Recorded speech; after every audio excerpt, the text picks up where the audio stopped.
All right, man.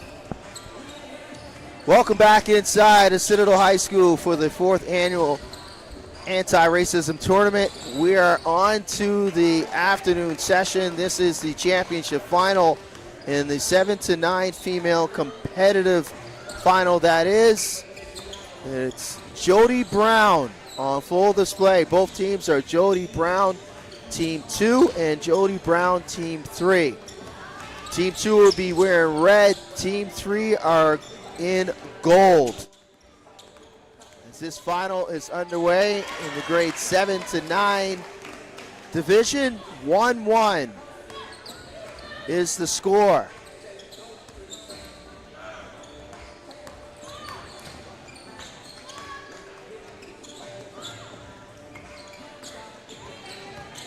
Lamahad with the shot, leaves it short. It's cleared by Kamara. She'll drop it off to Trevea Beals.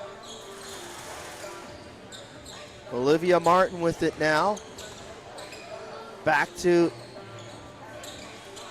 Ami Kamara. And a foul by JB2. As JB3 will check it out. It'll be JB2 with possession. They're in red. And a foul called on Kamara.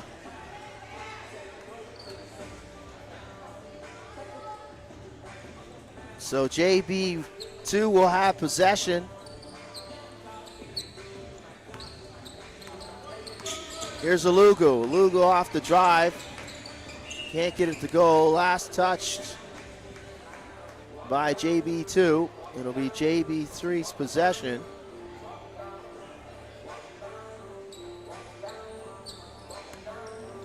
Trevea Beals will check it up. Kamara inside, draws the double, back to Beals. Flips it up, it won't go. Alugu gets it back, goodness, from distance, that won't fall. And the rules to this 3-on-3 championship final, 1 pass before shooting. Change of possession after every made shot. 15-second shot clock. Going 1s and 2s, so 1 point field goals inside the 3-point arc. And beyond the 3-point arc, they are worth 2. The defensive team must clear the ball. Both of the players' feet must step beyond the 3-point line on all turnovers, rebounds, and air balls. Offensive rebounds do not need to be cleared. They can go right back up and score. As Goodness Alugu drives the basket, and she'll lay it up and in. And gives her team the 2-1 lead. After the 15 foul, players will shoot 1 free throw. Substitutions are on dead balls, made baskets, or fouls. And each team has a 30-second timeout. And a tie up, look out.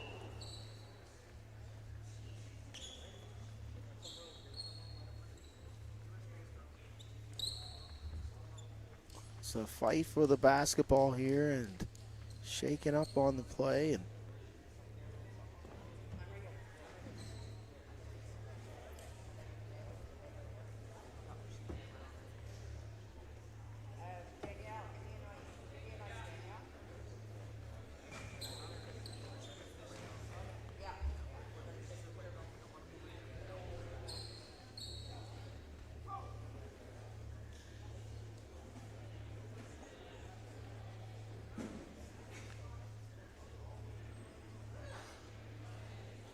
nervous moments right now. Young lady shaking up on the play. Needs help back up to her feet.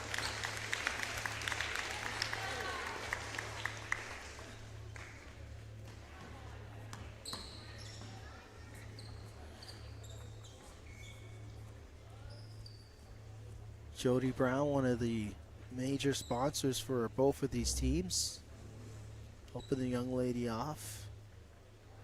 Appears to be okay. Shaken up though as Haley Publicover will come in for JB2. So this final continues. Just over 15 minutes remaining in it.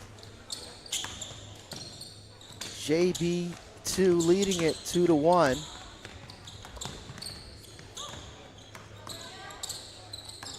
Kamara on the drive, denied. She'll drop it off and leave it there for Beals. Beals' shot comes up short. Alugu will clear it for JB2. Alugu from distance. Won't go, and a tie up between Publicover and Beals. And possession will go over to JB3.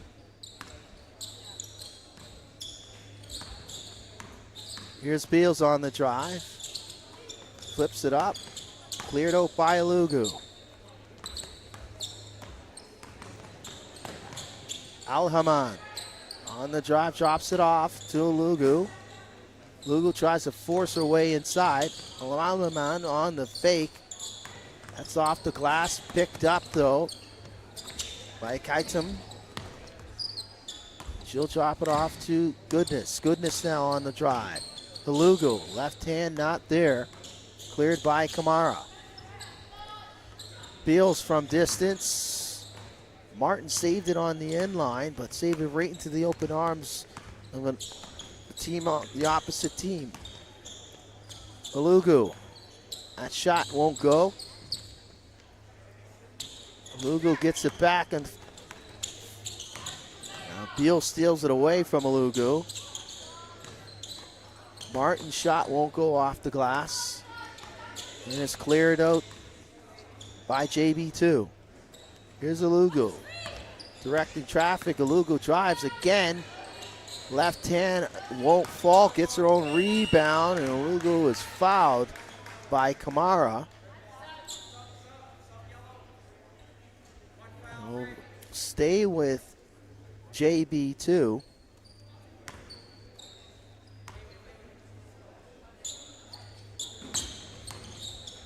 Here's Publicover. She'll turn it over.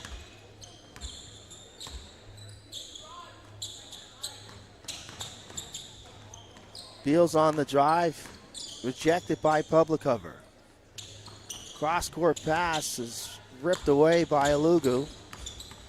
Alugu now trying to go to work. And Publicover on the drive. She'll flip it up. That won't go. JB3 will clear it out.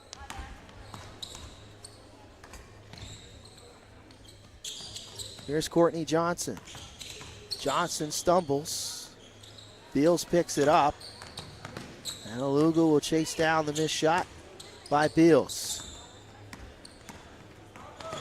Alhaman won't fall. Martin with the rebound. It'll be cleared out. Just over 12 minutes remaining. 2-1 is the score for JB2 over JB3 in gold. Johnson's jumper won't go. Johnston falls the shot. She'll clear it, closely guarded by Publicover. Now Johnston draws the double. Beals for three. That's partially blocked by Alugu. It will stay. No, possession will go over to JB2. Alugu, product of St. Agnes Junior High. And Goodness will drive to the bucket and lay it up and in. 3-1 is the score now for JB2 over JB3. Here's Johnston. Cross court to Martin. Back to Johnston. Martin baseline jumper. And that'll rattle in. Olivia Martin from Gatesbrook. Goes to Gatesbrook School is Olivia Martin. We'll cut the lead to 1. Here's Alugu again with the left hand. She'll lay it up and in. And Goodness Alugu has all 4 points for Team JB2. Here's Johnston, loses the handle. Public covers with the steal. Alhaman drops it off to Alugu. She'll try to save it on the end line. Now Alugu with it. Goodness from distance. That'll rattle out. Surveyor Beals will clear it for JB3. Courtney Johnston, the Oxford School product, will pass it over to her teammate, Surveyor Beals, who also attends Oxford Junior High.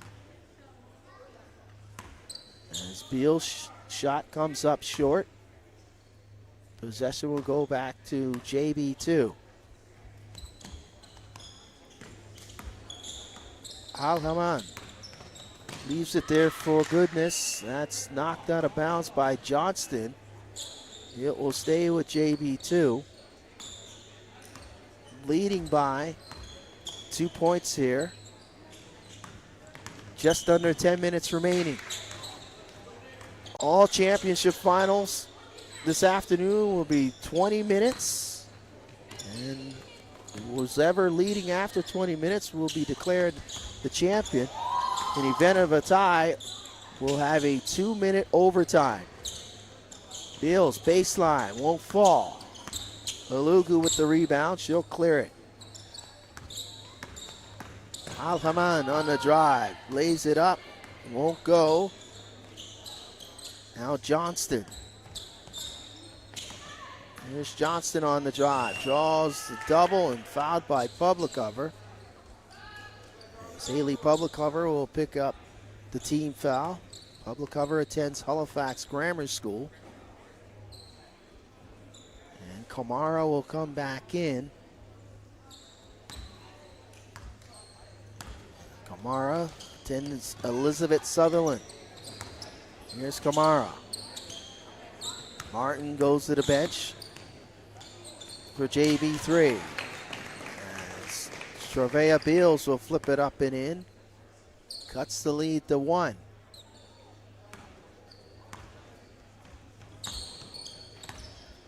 Here's Alugu. The public covers. Nice catch in the post. She's fouled by Beals. Possession will stay with JB2.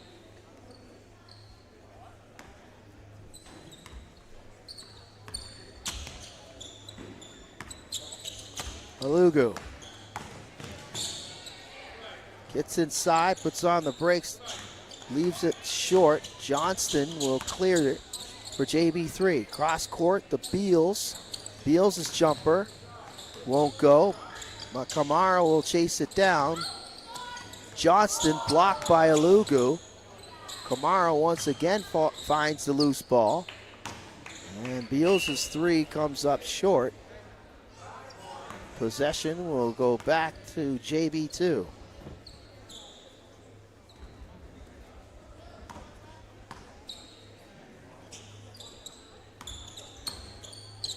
Public cover. Off the dribble handoff. Gorgeous play off that dribble handoff. As Haley Publicover scores her first bucket of the game. Pushes the lead up to 2 again. Johnston. Johnston looking for the ball screen. As Johnston and Beals will play catch. Johnston throws up the 3. Kamara can't save it on the end line. Alugu splits the D, draws the contact, gets her own rebound, and Alugu is fouled by Kamara. As Goodness Alugu continuing to be aggressive off the bounce. So a timeout called by JB3, leading it 5-3 with 6:07 remaining in regulation. So this will be championship number 1 this afternoon in the afternoon session here at Citadel High School. The 4th an annual anti-racism tournament. We'll have a number of championship games here on court number 1 on Maritime Athletic Profiles as JB2 leading JB3. That's Jody Brown in the 7-9 female competitive final. JB3 in gold and JB2 in red. So Alamand along with Ilugu and Publicover make up JB2. Alamand from St. Agnes along with Ilugu also attends St. Agnes, and Publicover Halifax Grammar School. JB3 in gold. Kamara Elizabeth Sutherland, Olivia Martin, Gatesbrook, Courtney Johnston, and Trevea Beals both attend Oxford Junior High. So out of the timeout, JB3 possession, leading at 5-3. It's a unique situation here. Jody Brown, who coaches both of these teams, giving instruction to both teams on the baseline.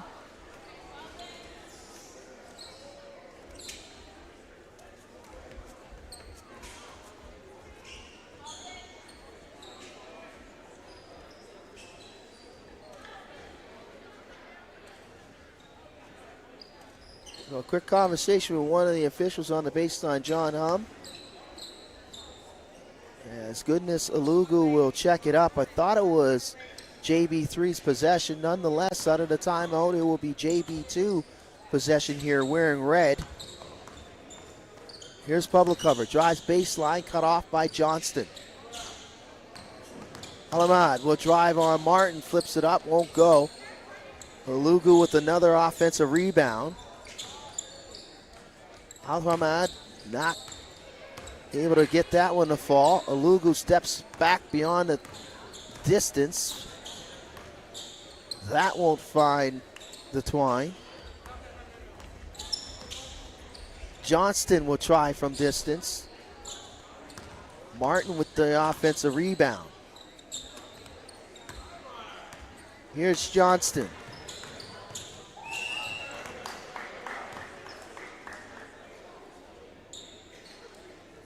Johnston is fouled.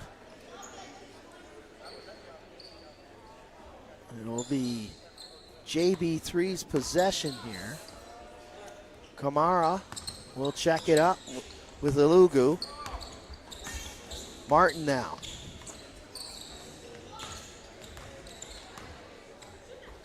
Johnston from distance for 2. Nothing but nylon. Good looking stroke there by Courtney Johnston. She'll tie it up at 5 apiece. That was a very important bucket there for JB3. So we're tied up under 5 minutes remaining in this championship final. Ilugu will try from downtown. Chases down her own rebound. Ilugu drives baseline, flips it up and in. Gorgeous move by Goodness Ilugu. She'll put JB2 back up by 1. Kamara. Alamamad got a piece of it. Ilugu crosses over Kamara. Now Publicover just inside the 3-point line, and that'll go. So back-to-back buckets here for JB2. They go back up by 2. Johnston, and that'll be a no pass violation on Johnston. One of the most important rules to this 3-on-3 is 1 pass before shooting. Johnston forgot about that 1 pass, so it'll be JB2 possession. Ilugu shot rims out. Publicover couldn't keep it alive. Cross court to Johnston. And last touch by Johnston, and then possession will go back to JB2. In no hurry to check the ball up as time continues to tick away.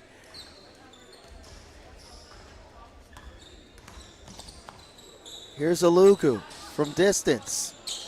Goodness can't get it to fall. Al-Hamad will chase down the loose ball. Here's Goodness again off the drive. Left hand comes up short, and Johnston will clear it for JB3. Trailing by 2. Kamara on the drive. Cut off by Alugu. Johnston for 3. Blocked by Goodness Alugu. Alugu again will try from distance. Won't go. And Courtney Johnston once again will clear. She'll fire from 3. That won't fall. Here's Alugu. Draws the double. Public cover will put it up and in. And that'll increase the lead to 3. It's the largest for JB2. Trevea Beals will come in. Courtney Johnston will check out. Under 2 minutes to go. JB3 trailing it by 3 with possession. Martin. Martin gets inside. Can't finish. And Alugu will clear it for JB2.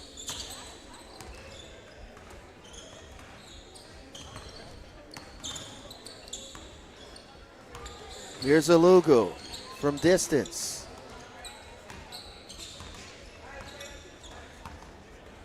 Beals will pull it out.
Here at Citadel High School. Stay with us.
Welcome back inside Citadel High School here in Halifax for the 4th annual anti-racism tournament. This will be the 5 and 6 competitive boys final. It's Global Elite in gold versus the underdogs in black.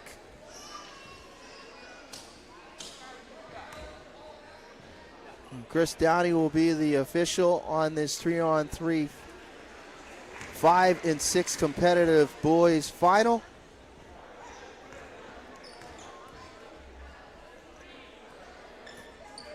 And it will be Global Elite's possession. Global Elite made up of Gabe Reyes, Josiah Parsons, and Michael Barker.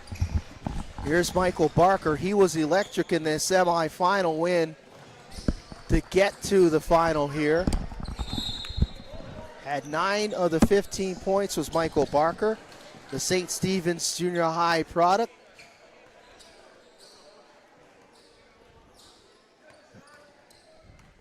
Barker will drop it off to Reyes. Picked up by the underdogs as Deshaun Beals will clear it over to Trenai Shepard. Shepard won't get it, can't get it to fall. Now Parsons will clear it. Reyes back to Barker. They'll play catch. 15 seconds on the shot clock in this 3-on-3. The rules a little different to 3X. Alongside Rachel Ross, Vince Williams on hand, and just going over these rules quickly. Not kind of close to the 3-on-3 rules or the 3X rules of the Olympic competition, but nonetheless the same kind of concept. Most of these teams using the pick and roll concept, a lot of ball screens, a lot of dribble handoffs, and if we do see that type of concept, usually those teams are the teams that will be most successful. Definitely, and I think we have this age group, we see quite a few boys who have played with summer teams this summer, and I think there's a lot of opportunity for growth in that season for players to be able to develop those more sophisticated skills and concepts as they grow older. So on the Global Elite team, we have Michael McDonald and Gabe Magdalene Reyes, who played with Tunnel Vision Elite this summer, along with Deshaun Simmons Colley, who's playing with the underdogs, also played with Tunnel Vision Elite. So there's a great opportunity for players in the summer to be able to grow and develop those skills. I think that summer season is super important for our young players in Nova Scotia. And you can see it on full display on that DHO between Reyes and Parsons. As Simmons was able to knock it off the leg of Parsons, so it'll be underdogs possession, leading it 3-1 in this championship final. Nice drive there by Beals. Another product of a summer team, played with Preston Elite this summer. He actually played up with the Preston Elite squad. Beals again gets inside, can't finish this time. Step back. 2 points and 1 point in this 3-on-3. 3-point shots beyond the traditional 3-point shot will be a 2-point field goal. And anything inside the arc will be worth 1. Here's Beals on the baseline, step back, fires and knocks it down. Good looking stroke there by Beals, who attends Nelson Winder. As Barker drives baseline, he'll flip it up and in. They need to know where this guy is at all times on the defensive end. It is the underdogs. They have a 4-point lead, though. Good drive by Simmons. And Simmons attends South Woodside. Barker now, nice catch. Flips it up, last touched. And it'll be goal possession. Shepard not feeling Chris Downey in that call. It's so hard. The kids are so quick. I find that sometimes it's hard to catch those travels. if it's a travel or not travel call, but a lot of skill being shown today. You see another shot from Michael McDonald's mid-key jumper. Michael Barker, sorry, mid-key jumper. Barker continuing his offensive output, has all 3 points for Global Elite. Beals again gets inside and finishes. Barker off the drive. Drops it off to Reyes, and Reyes will lay it up and in. Great. We saw him do a lot of that this summer. He just seems to be in the right position for those missed opportunities become his made opportunities. One and done for the Underdogs. Nice backdoor cut by Parsons. And he'll try to find Reyes on the roll. And Underdogs will take over possession off the turnover. Beals again gets inside and finishes with the right hand on the left side. He's looking unstoppable right now. He's got 4 of the 9 points for the Underdogs, as Reyes will draw the foul. And it's important to know the 5 team fouls in this 3-on-3. After the 5th team foul, they will shoot 1 free throw. Lots of time left in this final for Global Elite to make up ground. Beals almost coming up with the turnover. 14 minutes remaining in regulation. And after the 20 minutes have expired, if we don't have a champion, we'll have overtime. And we've seen some interesting overtime in the morning session where Global Elite had to go to double OT with a replay review to see if their opposition stepped on the 3-point line or not. It was either a 1-point or a 2-point field goal to decide whether they'll continue their march to the final or their tournament was over. And this is one of the things that's great about this tournament. It's a community tournament, but the basketball is really competitive. And Global Elite, out of the 6-team pool, is actually finished 4th. So the fact that you have a 4th-place team in a championship game, in a 3-on-3 tournament, it just shows the level of basketball that's happening here. Global Elite trailing this championship final by 4.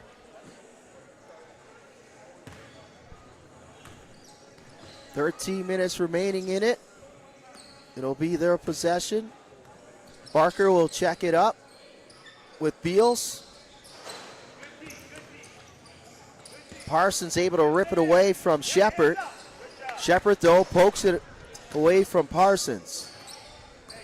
Good on the ball defense there by Trenai Shepard.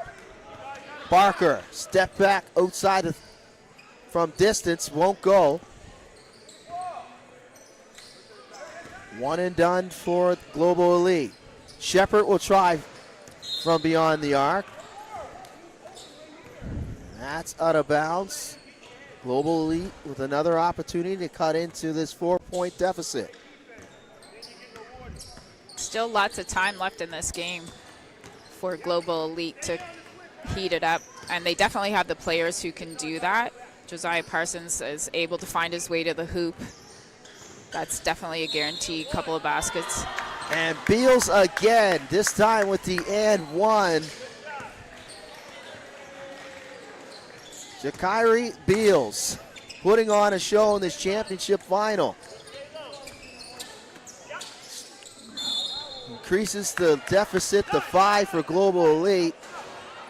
As the Underdogs doing it on both sides of the court. Defensively getting stops, tie-ups, and making it difficult for dribble penetration by Global Elite.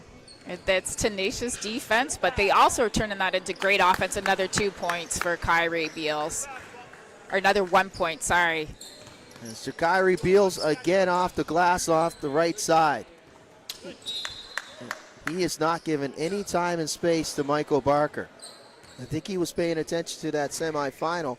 As mentioned at the top of this championship broadcast, Michael Barker, 9 of the 15 points. Wow. For Global Elite to lead him here to this final. can see with the defensive intensity by Beals on Barker. All three members really of Underdogs play really on the ball defense. And they're stretching this defense out too. Vince, you see them pulling them way outside the 3-point, which is making it a little harder for Global Elite to get opened and see those passes inside. They're right on top of the ball handler, a lot of great pressure. Foul by Global Elite. Underdogs will check it up. Simmons will take his time. Deshaun step back from beyond the arc. That won't fall. Parsons with the rebound. He'll clear it. Reyes will drop it off to Barker. Barker looking for some space here. Trying to go to work on Simmons. Simmons rips it away. And that's off the foot of Beals, as Global Elite will call a timeout. 9:49 remaining in this championship final, trailing by 6. Yeah, so I think Global Elite made a good decision to take a timeout here, almost halfway through the game, a little bit over, and they're down by 6, so they definitely are going to have to make a different game plan. They're going to have to figure out how to break this defensive pressure, or either some backdoor cuts, or like you said earlier, the screen and roll would even be helpful for them at this point. Yes, the on-the-ball defense by the Underdogs causing a lot of difficulties for Global Elite. They have the spacing, but it's just that defense, on-the-ball defenses, and being able to keep your person in front of you has been the key of this, championship final. We mentioned it. They're doing it on both ends of the floor, getting turnovers, and then when they get the turnovers, they have the high basketball IQ to turn turnovers in the offense, and they've been getting it instantly from Beals. Right, and 3-on-3 is a great way to use. All three players have to actively be involved. It's different than a 5-on-5 game. Right now, Underdogs are using each other really well. They're cutting and moving, and then they're finding that person after the movement, after the pass. So, like you said, Kyrie Beals is definitely the benefactor of some great passes, and from that defense, those turnovers as well. It'll be Global Elite's possession out of the timeout, trailing by 6. Barker picked up by Simmons. Shepard all over Parsons. Barker will flip it up, throws up the air ball, but chased down by Josiah Parsons. And that'll be a shot clock violation. And even though they weren't successful on that play, I think they want to see a little more action like that. And just the finish, that's going to make a bigger difference for Global Elite at cutting down on this lead. Shepard can't get that one to fall. Reyes splits the D, and he's fouled. Possession will stay with Global Elite.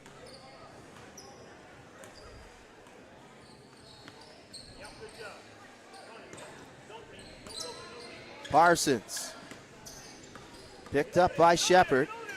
Parsons gets inside and lays it up and in. Gorgeous move off the roll by Josiah Parsons. A nice finish. Another product of summer basketball, played with YHZ Elite this summer. And you can see that's paying off. His ability to, he was getting a little frustrated earlier, but was able to stay with it and have a nice finish there. So we see Underdogs finish again. As quick as they made their points, they're back at the basket. And that's the 3-on-3 game. You can't rest on defense when you score a bucket, because the offense will attack you immediately just like that. And Beals has been attacking on every time he has touched the ball. Another bucket for Beals. A lot of unselfishness, too, in 3-on-3. Yeah, it's nice that the Underdogs are noticing Kyrie is hot, and they're letting him go to the hoop and finish it while they're taking their, taking the time on D to help out.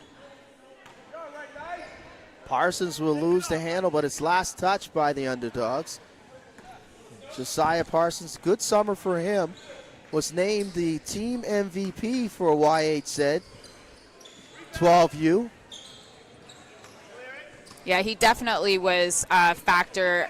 We had an opportunity to see him with Tunnel Vision Elite a couple of times this summer, and he just plays both sides of the ball, tenacious defense, gets to the hoop, finds his way into those like little spaces. So I'm not surprised he was able to receive that. We see Kyrie Beals again finishing at the hoop. Beals is going off right now. The Nelson Winder product, no doubt, will probably move his game down the road to Graham Creighton. And beyond that, who knows? Yeah, I think we would expect to see Kyrie on the court in many different uniforms at this age. He's had the opportunity to play for the Bulls as well, and I'm probably again another summer season with Preston Elite.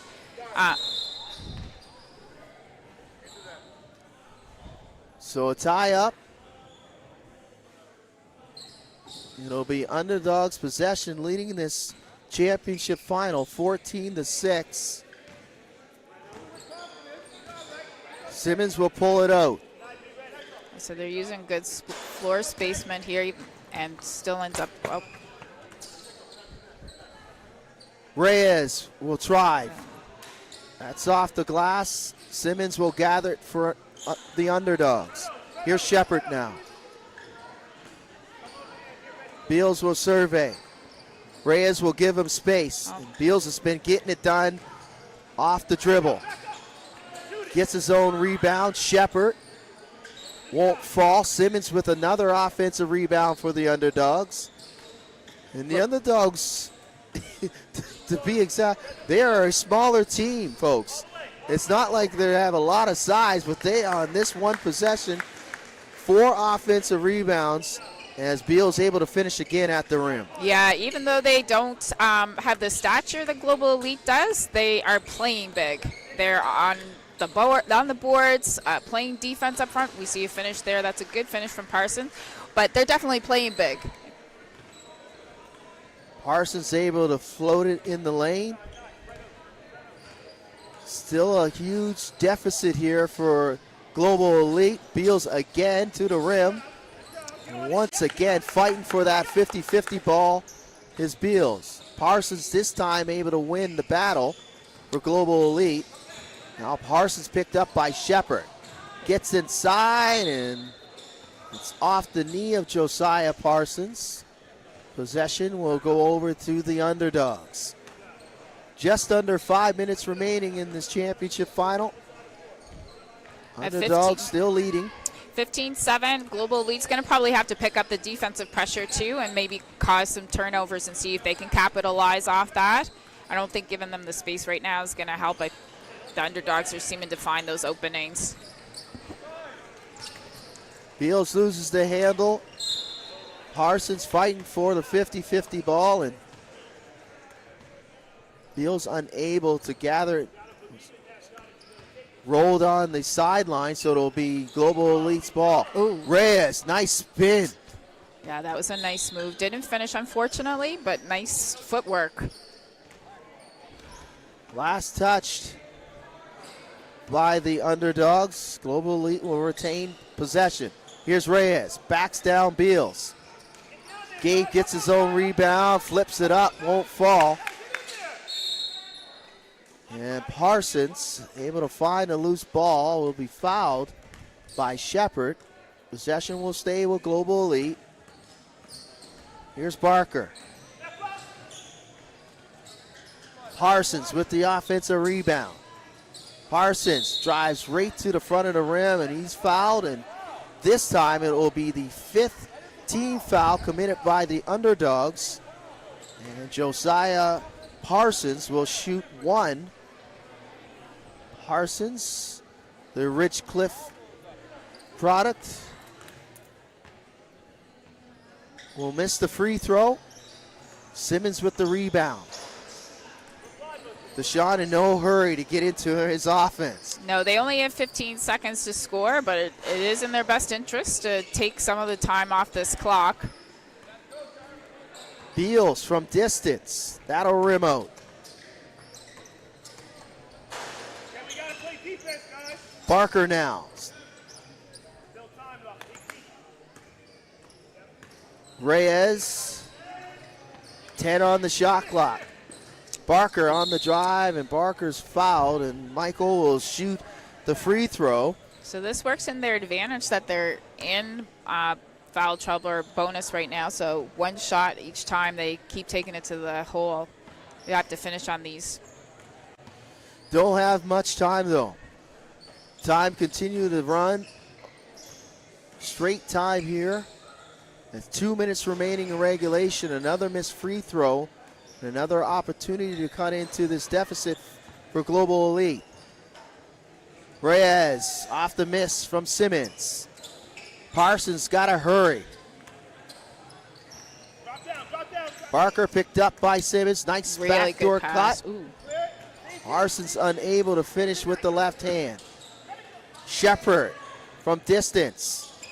Won't go. Parsons tried to chase it down, but Shepard kept it alive.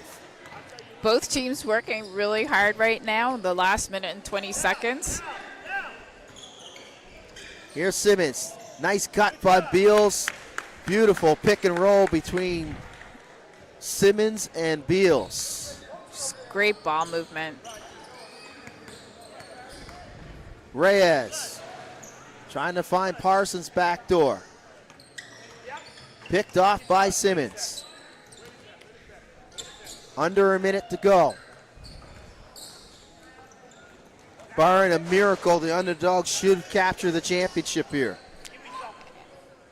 Simmons with the dagger. Beals with another offensive rebound. He'll pull it out. Yeah, they're definitely going to use clock right now, and Global Elite, they're down by a significant deficit, but they still have to get up. So we see them foul right now, which just gives the ball right back to the underdogs. So a foul by Global Elite. 20 seconds remaining as Deshaun Simmons will try to dribble it out. Kind of really doesn't have to shoot, but he will. And he'll bank it in. So a 10-point win here for the underdogs. That shot won't count, and congratulations to the underdogs. They'll capture the 5-6 competitive boys final, knocking off Global Elite 17-7. So a tough battle, but underdogs definitely had been consistent all weekend, in all of their games. They finished with a 4-1 record, and they showed today that they deserve to be the champs of the 4th annual anti-racism tournament. So the underdogs, Trinai Shepard, Deshaun Simmons, and Kyrie Beals, the champions. Also, congratulations goes to Global Elite to making the final. Gabe Reyes, Josiah Parsons, and Michael Barker. So another championship in the books as Championship Sunday rolls on here at Citadel High. The 4th annual anti-racism tournament, the 3-on-3 edition. So we'll have another championship final coming up here on Maritime Athletic Profiles. We'll step aside, but we'll be back. Stay with us. Championship games on the other side.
Welcome back inside Citadel High School for the 4th annual anti-racism tournament.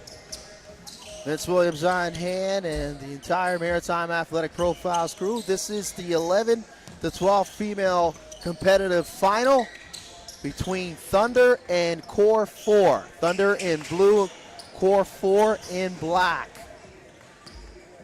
Thunder able to open up the scoring. Charlton with possession here. Charlton on the drive, can't get it to fall. Keeley will try to save it on the sideline. That's picked up by Thunder. Metledge, White, Lacusta, and Chason for Thunder.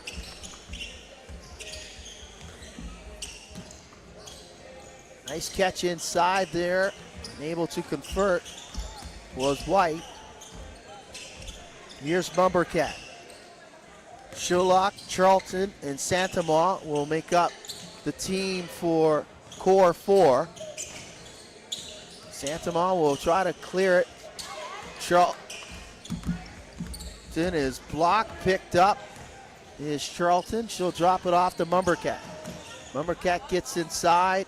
Santamaw from downtown won't fall. This is 3-on-3 rules. Goes as follows. One pass before shooting, change of possession after a made shot. 15-second shot clock. It'll be 1 and 2 field goal possessions. 1, everything inside the three-point arc. And 2s are worth beyond the three-point line. Here's Charlton. Defensive teams must clear the basketball, both them and the body, beyond the three-point line. And that's off all turnovers, rebounds, and air balls. Offensive rebounds do not need to be cleared. Substitutions on dead balls, made buckets, and fouls. Each team has a 1 timeout.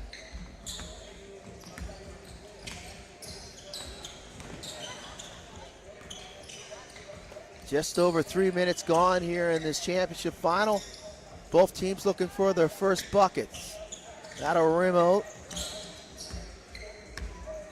As Metledge is in there now for Thunder. Santamaw from distance. And Sarah Santamaw will open up the scoring.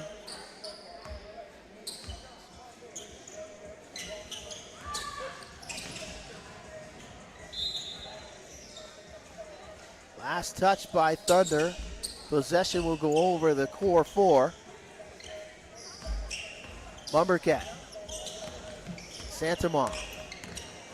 Takes Metledge down low and she'll lay it up and in. Sarah Santamaw, all 3 points in this contest.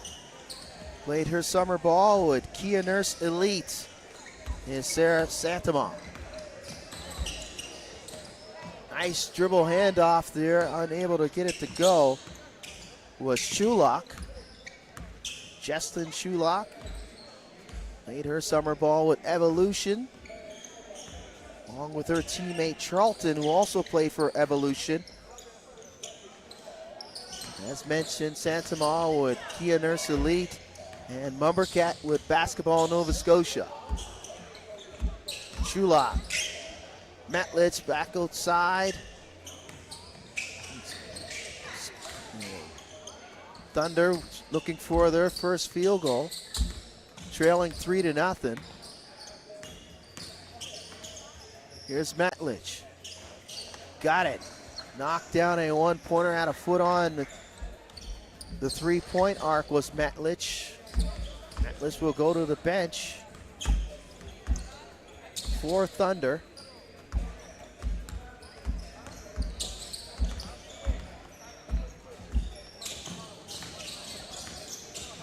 That 3 won't fall for Shulock. Good ball movement.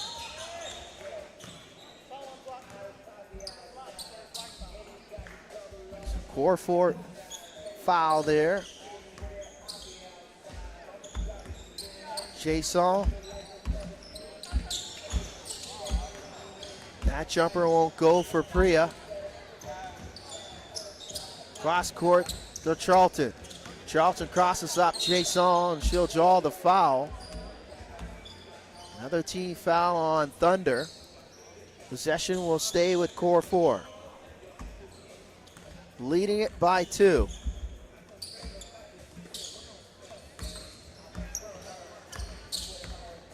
Chulak from distance, left it short.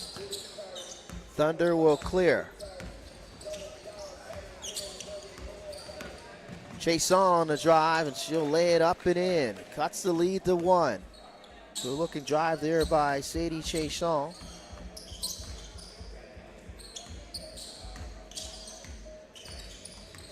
Lumbercat.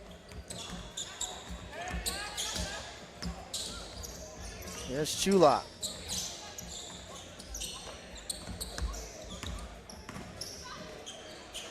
Chulak from distance, won't go. Rebounds gathered by Maddie White. Jason straight line drive and lays it up and in. So Thunder get on even terms. Quick 3 points there for Thunder, tied up at 3 with just over 13 minutes remaining in this championship final.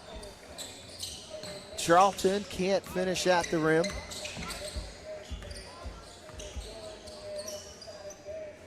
Metlich from distance.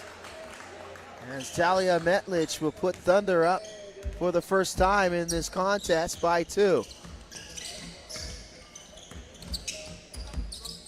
Batted away, knocked out of bounds, and it will stay with Core 4. And Sarah Santama will come back in. Has all 3 points for Core 4 is Santama. Charlton spins. She'll kick it out to Chulak. Back inside to Santama. Santama gets the defender in the air and lays it up and in. Good move there by Sarah Santama inside. That's the 4th point for Core 4, and Santama's got all of them. That shot won't fall. Metlich with the rebound and lays it up and in. So quick 3 points for Talia Metlich, restoring that 2-point lead for Thunder. All 4 members of Thunder playing their summer ball with the Thunder summer program. 1 and done for Core 4. Santama with the steal off the bounce. Here's Mumbercat. Mumbercat gets inside and lays it up and in. Gorgeous spin move. Cuts the lead to 1. Explosive move to the bucket by Maddie White. Restores that 2-point lead for Thunder. Charlton drives baseline, reversal not there. Bumped by White. That'll be a team foul on Thunder. Core 4 will stay with possession.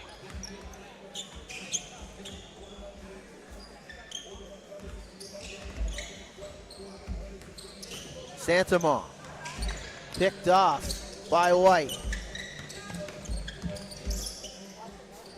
Metlich inside, pulled out. Jason can't finish with the left hand. Here's Mumbercat now. Mumbercat can't knock it down, and it's scooped up by White. Jason on the drive, fouled by Charlton. That'll be a team foul on Core 4 as Charlton will check out. Chulak will come in.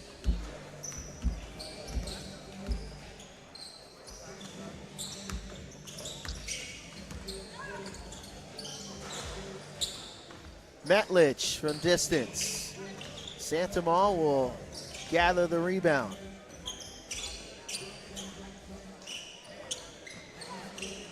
Shot from distance won't go. Santama will draw the foul.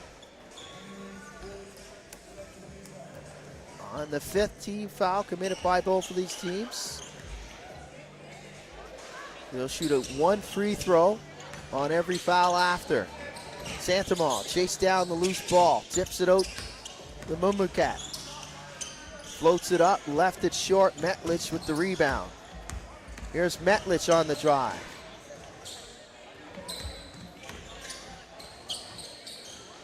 Ripped away by Santama. Santama steps outside from distance. That won't go. Rebound secured by Sadie Chisholm. Here's Talia Metlich, and another shot from distance will increase the lead to 4. So Metlich, couple shots from 2-point range. Santama will foul on the drive on the give and go. Metlich will check out along with Santama.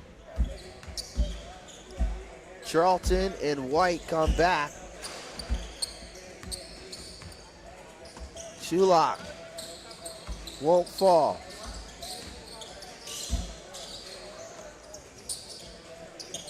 Brio will knock down the 2. So back-to-back shots from distance will stretch the lead to 11-5 for Thunder.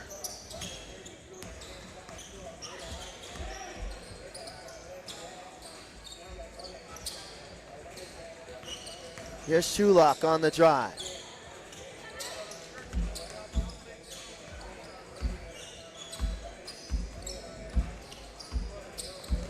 Priya back-to-back, got it.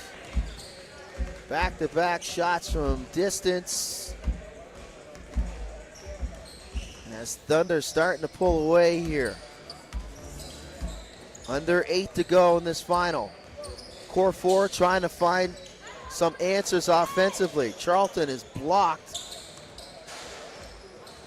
by Jason. Jason now tries to take Charlton off the bounce and finishes with the left hand. Sadie Jason able to sneak inside the defense there from Core 4. So leads up to 9. Core 4 looking for some answers. Got off to a quick start, a 3-0 lead. And ever since that quick start, Thunder has had answers on both ends, defensively and offensively. Metlich, nothing but nylon. Talia Metlich hasn't missed since hitting her first shot from distance. It's a double-digit deficit here for Core 4. Charlton, spin, can't finish. Metlich crosses up Shulak, puts on the brakes, spins in the lane, and just couldn't finish at the rim. Santama got it going early in this one. Try to pick up the offense here for Core 4. That won't go. Charlton with the rebound.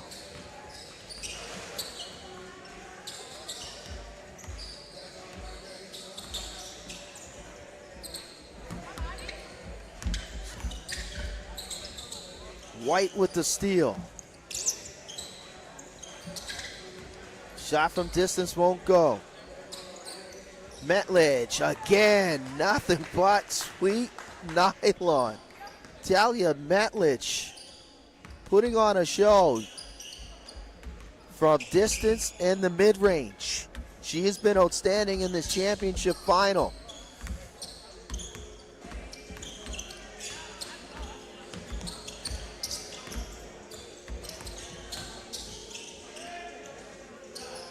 Santama from distance. Chased down, outstanding block out there by Sadie Chason on Santama. Draws the foul. It'll be Thunder possession. Metlich cut off by Mumbukat. Metlich for 3.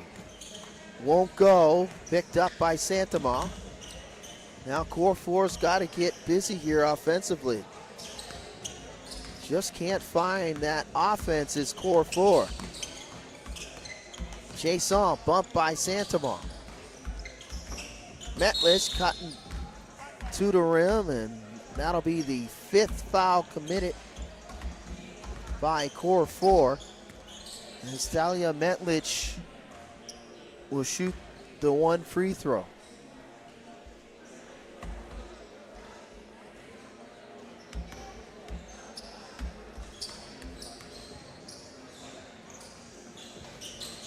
Not a rim out. Under 5 remaining in this final. Another one and done for Core 4. White gets the friendly roll off the mid-range.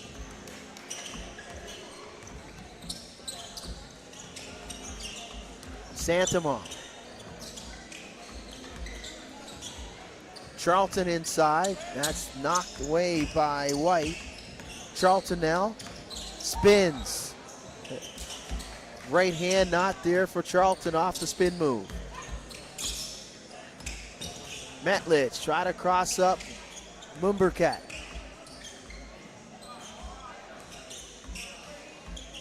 Santamon. Metlich with the rebound. Shot from distance, nothing but nylon for White. 15-point lead for Thunder over Core 4. Frustrating final here for the Core 4. Trying to find some offense here. That won't fall.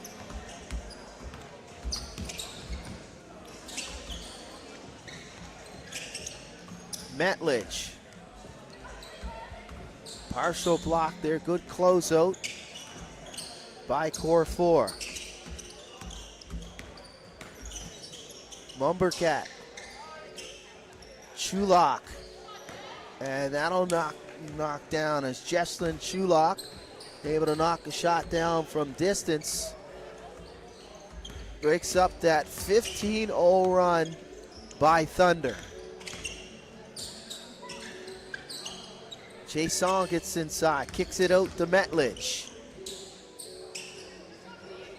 And Pia from downtown again. So Pia with another shot from distance. That's her 3rd in this championship final. Just over 2 minutes remaining.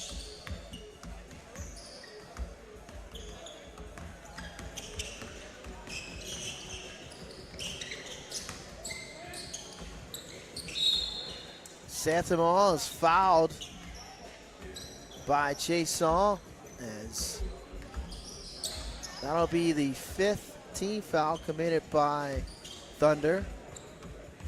Sarah Santamon will shoot the 1 free throw.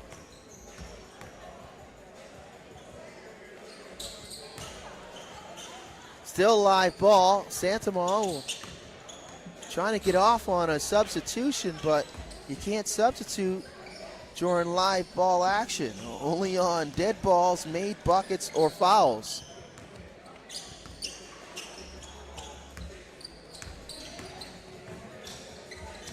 Chulak loses the handle. Now Santamon will come off. Charlton will go in along with Metlich for Thunder.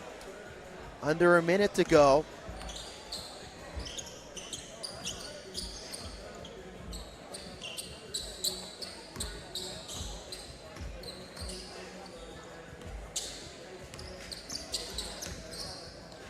Charlton, and she'll be called for the travel violation.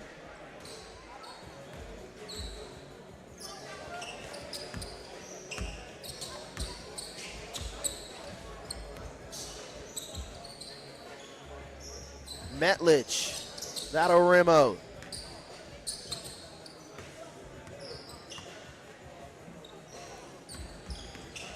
Charlton on the drive, lays it up and in.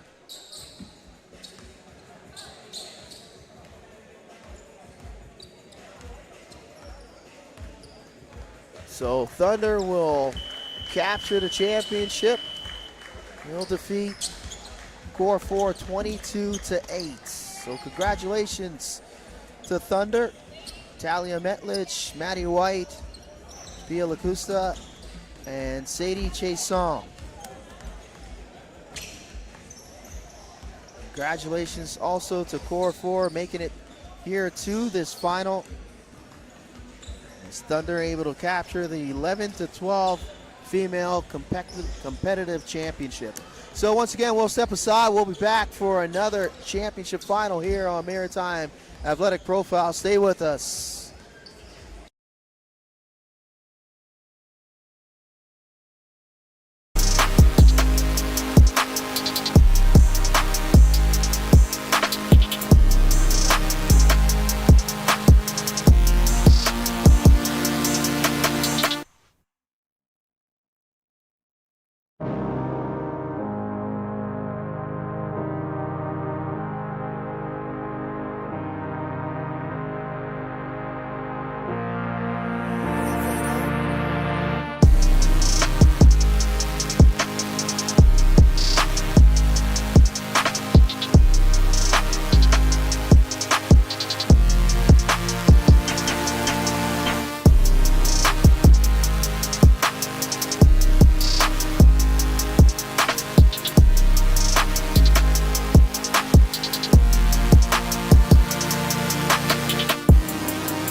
Back inside Citadel High School here for this final as we continue to roll on with the 4th annual anti-racism tournament 3-on-3. It's Central Kings and Tunnel Vision Elites. Central Kings in red, Tunnel Vision Elite in black. Patrick Parocha with the ball. drives baseline, and Perocha can't finish. Perocha picks up the loose ball. Malik Simmons, the other teammate for Tunnel Vision Elite, and Jonah Mantley makes up the third member of Tunnel Vision Elite. Central Kings, Robbie Grant, Bishop Day, Oscar Perry, and Anderson Powers. All four members of Central Kings played their summer ball this year with YHC basketball U12 team. So it's a battle between YHZ and Tunnel Vision Elite here in this final. Mantley just inside the three-point arc. Here's Perry, drives baseline, flips it up and in, and Oscar Perry opens up the scoring for Central Kings.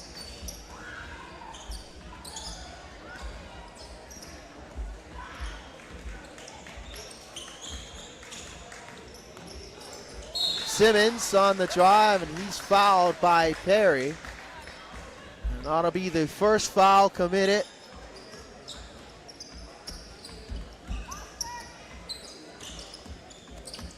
by Central Kings. Perocha's three won't fall. Grant will clear it. Grant will hand it off to Perry. Perry straight line drive. Won't go. Day with the rebound. He's fouled by Perocha. Now to be a foul on Tunnel Vision Elite. Both teams have 5 team fouls that they can commit. After that, they will be over the limit. It'll be a bonus situation where one free throw will be awarded. As Grant with the step back. 2-0. For Central Kings. Mantley spins and he'll lay it up and in. It's Jonah Mantley with his first bucket for Tunnel Vision Elite.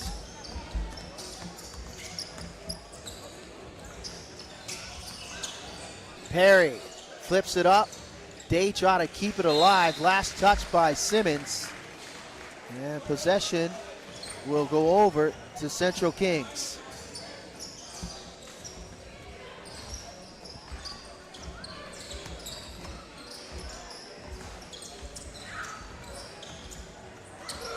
Day. Grant step back, and Grant nothing but nylon. So Robbie Grant with 3 of the 4 points here for Central Kings. And Mantley gets inside. He's fouled by Grant. That'll be the second team foul committed by Central Kings. Perocha. Simmons from distance. As Malik Simmons knocks down the shot, he'll cut the lead to 1. Day try to go back door. Mantley steals it from Grant. Finds Perocha, and Tunnel Vision Elite will tie it up at 4.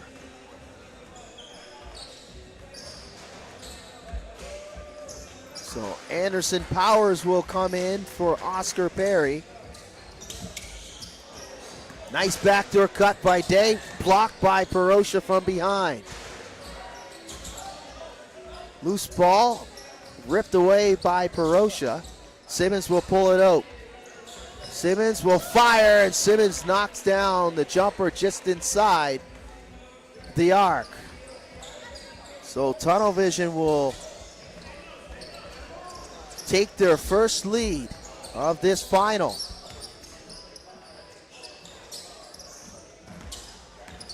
Here's Powers. Simmons commits the foul. Possession will stay with Central Kings.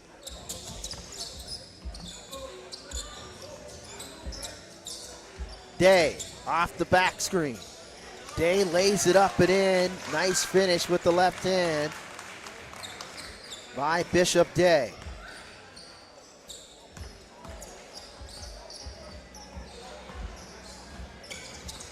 Patrick Barosha gets inside of Day, lays it up and in. Sweet move by Patrick Barosha, who plays his summer ball with the Cole Harbor Rockets. Tunnel Vision takes back the 1-point lead. Barosha with the steal. Simmons takes Powers inside. Day with the help forces Simmons into the travel violation. Central Kings possession. Here's Anderson Powers. Robbie Grant will pull it out. Grant closely guarded by Mantley. Thrown away, and Simmons comes up with the loose ball. Simmons won't fall. Day with the rebound. Mantley tried to rip it away from Day. Saved it on the sideline. Barosha, wild shot. But Mantley chases it down. Mantley now will fire. That'll miss the mark. Day can't corral it. Scramble for the loose ball, and it will stay with Central Kings as Grant will check out and Oscar Perry will check back in. Central Kings trailing by 1. Just under 13 minutes remaining in this championship final. Here's Perry looking for the ball screen. Mantley fights over top. Powers from distance, and Powers knocks it down. So Anderson Powers with his first field goal in this championship final put Central Kings up by 1. Simmons splits to D. Simmons blows by Powers. Can't finish with the right hand. Perry able to clear it. The Powers. Nice backdoor cut to Day. Day will throw it back out to Powers. And Bishop will knock down the jumper. So Bishop Day, he's got 2 in this contest. And it's a 2-point lead for Central Kings. Mantley now on Day. Mantley with the pull-up. Won't fall, tries to chase down his own miss. Was able to save it to Simmons. Mantley again on Day. Barosha from distance. Won't go. Day with the rebound for Central Kings. Here's Oscar Perry. Perry trying to get loose from Barosha. Barosha. Perry, nice move. Flips it up and in. As Oscar Perry going to work for Central Kings. The lead up to 3, it's their largest. 11 minutes now remaining in this final. Barosha back to Mantley. Mantley gets it kicked out to Simmons. Simmons now cut off by Powers. Now Mantley will hold it out. Mantley's got to go. Bump by Day and a late whistle here. And possession will go over the Central Kings. Perry on the backdoor cut. Unable to finish.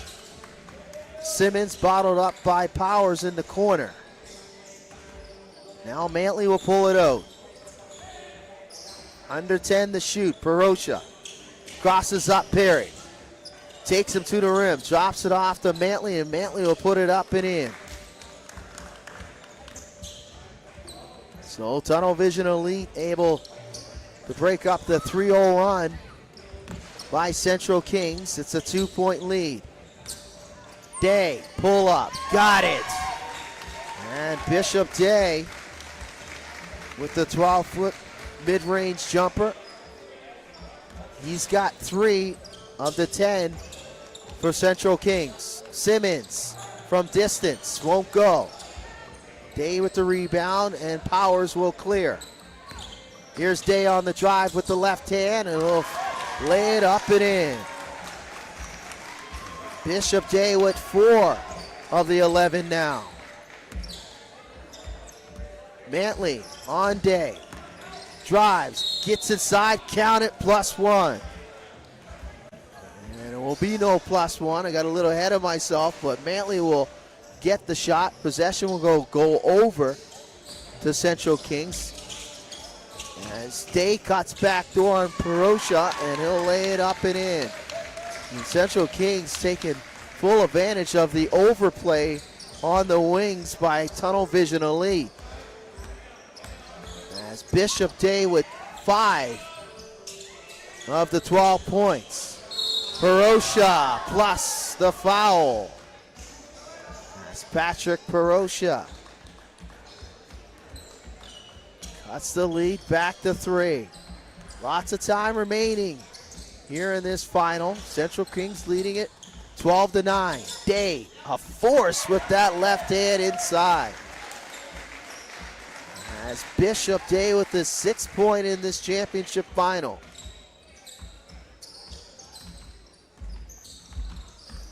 Simmons. Simmons loses the handle, picked up by Perosha. Mantley on the drive, lays it up and in. Explosive move there by Jonah Mantley. Will cut the lead back to 3.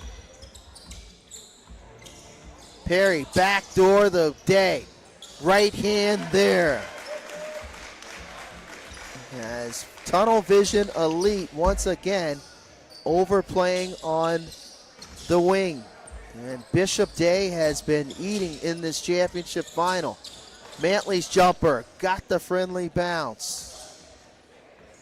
And once again, Jonah Mantley cuts the lead to 3 for Tunnel Vision Elite.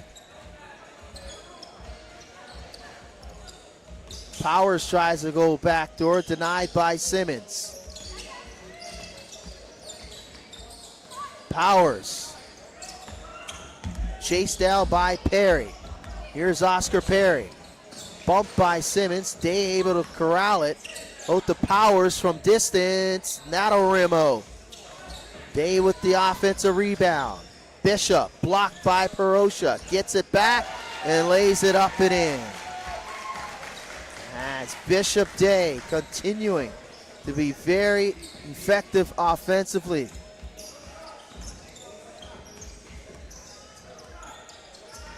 Mantley just inside the 3-point arc. Perosha with the chase down. Mantley looking for Perosha. Patrick from distance won't go. Mantley with the rebound. And Mantley will look to get downhill on Bishop. Simmons will pull it out. 10 on the shot clock. Simmons won't go. Mantley with another rebound. Now Mantley will try to attack. He'll step and he'll knock down the shot from distance. As Tunnel Vision Elite will call timeout, trailing by 2 with 5:54 remaining in regulation. So Mantley with some very important points here for Tunnel Vision Elite. Trailing Central Kings here in this championship final. As championship Sunday continues to roll on here at Citadel High School. In this 4th annual anti-racism tournament.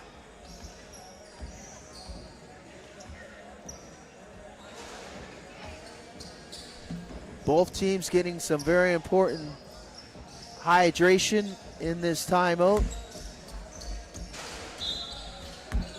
As Robbie Grant will check back into the game out of the timeout for Central Kings. Anderson Powers will sit down. As Central Kings looking to build on this 2-point lead. Perry's backdoor look to Day is intercepted. Simmons now looking for a ball screen. Simmons flips it up. Perosha try to keep it alive, and Grant will throw it away. He tried to find his teammate, Oscar Perry. Here's Mantley now, who's come on offensively for Tunnel Vision Elite, and Jonah Mantley will tie it up with the step back from distance. So Mantley with the shot from distance will tie it up at 15. Here's Day, spins, Day flips it up. Mantley with the rebound, he'll clear it. He'll try to give Tunnel Vision their first lead. Mantley's shot from distance, no good. Here's Perosha. He'll pull it out. Simmons on the drive. Simmons blocked by Day. Simmons, though, fights for the loose ball. Simmons got it. As Simmons just inside the arc will give Tunnel Vision Elite the lead. So the basket won't count,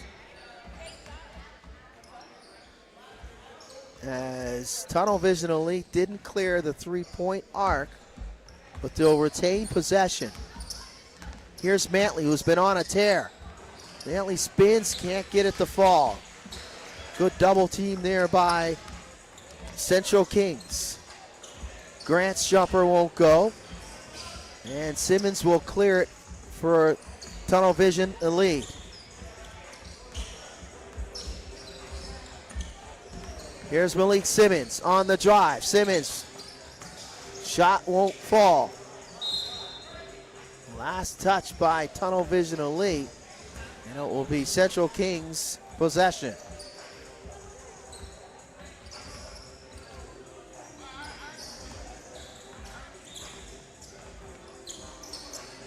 Here's Robbie Grant, closely guarded by Mantley. Perry from distance. Simmons will chase it down. Simmons denied by Perry, he'll pull it out. Mantley thought about shot from distance. Now Mantley gets inside, and Mantley's fouled by Day, and that'll be the fifth foul, team foul that is, committed by Central Kings. And Jonah Mantley will shoot the single free throw. Well, Mantley, who's come on as of late offensively and single-handedly has put his team on his back, will give Tunnel Vision Elite the lead. So Central Kings with some work to do here in this close, highly competitive championship final with just over 2 minutes remaining in regulation. A 1-point lead for Tunnel Vision Elite.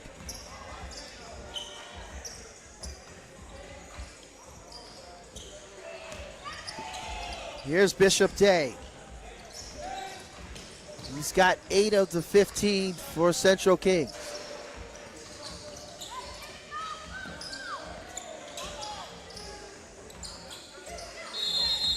And a shot clock violation on Central Kings. Both teams have 15 seconds to shoot to get the reset. Simmons. Perosha from distance, and that's a huge shot by Patrick Perosha from downtown as it stretches the lead to 3. As Tunnel Vision Elite has been on a tear offensively late in this game, especially in the last 6 minutes. Turnover, an opportunity here for Central Kings. Here's Bishop Day. Gets inside, can't get the contact, but possession will stay with Central Kings. Under a minute to go. 3-point lead for Tunnel Vision Elite. Central Kings gotta hurry. Here's Robbie Grant on the drive. Grant is fouled by Mantley. as Tunnel Vision Elite has fouls to give.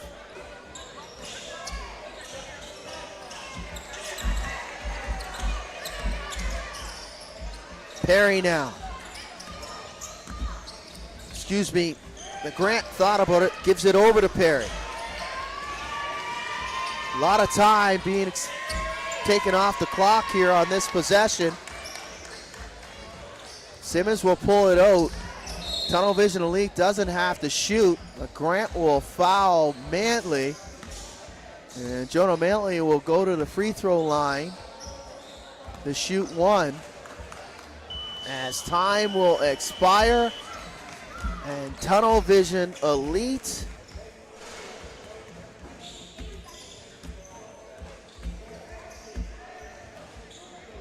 will most likely hold on and win this championship. As Jonah Mantley can seal the deal from the free throw line. That'll rim out. Nonetheless, Barosha with the rebound, and Patrick will dribble it out as Tunnel Vision Elite will win it. They defeat Central Kings 18-15. So a highly contested championship game between Central Kings and Tunnel Vision Elite. Congratulations to Tunnel Vision Elite, Malik Simmons, Patrick Perocha, and Jonah Mantley. Central Kings also with congratulations as well. Robbie Grant, Bishop Day, Oscar Perry, and Anderson Powers. So that'll do it. Tunnel Vision Elite, the champions. And another championship final here on Maritime Athletic Profiles. We'll step away, but we'll be back with another final as Championship Sunday rolls on here on Maritime Athletic Profiles.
And here we go, another championship final here on Maritime Athletic Profiles. This is the Tunnel Vision Elite Grade 8 final. And Tunnel Vision Elite taking on Not Your Average Squad, as Mason McCray opens up the scoring for Tunnel Vision Elite. And that is from distance by McCray. Here's Gavin Drake on the drive. Omashade. That jumper won't fall. Drake will clear. Simmons now. Matthias Simmons, Gavin Drake, Pooch Beals, and Jacob Boudreau make up Not Your Average Squad. There's Beals. That won't fall. Quick ball movement. Omashade. Omashade on the drive, and he'll lay it up and in. Good looking move there off the bounce by Remy Omashade.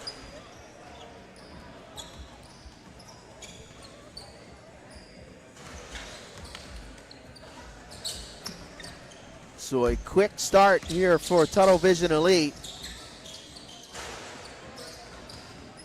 There's Matthias Simmons. That won't go. Another one and done for Not Your Average Squad.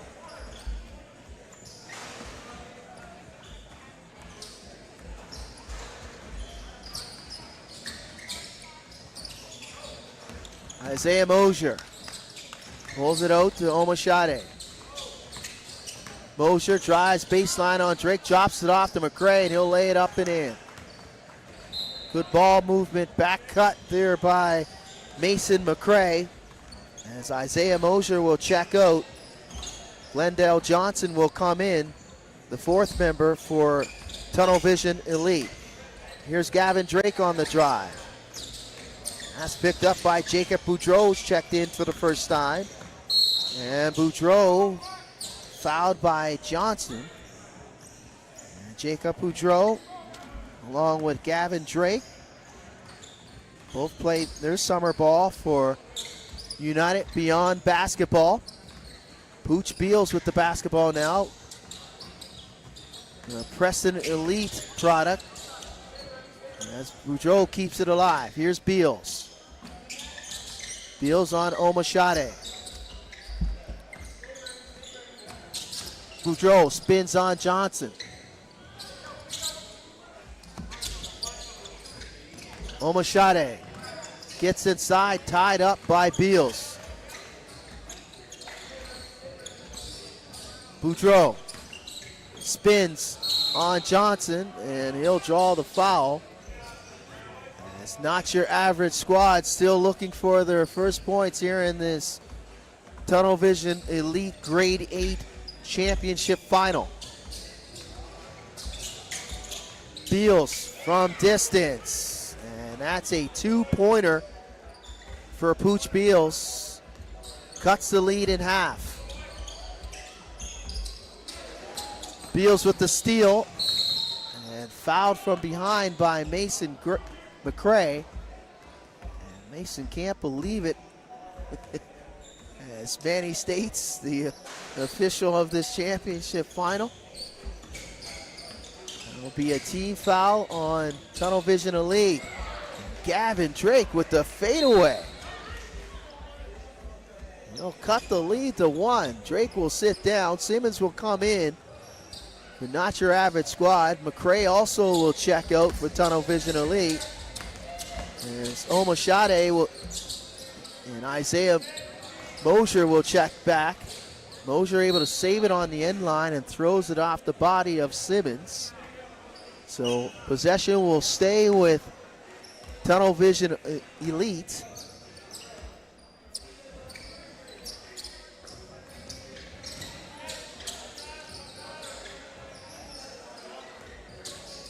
Beals.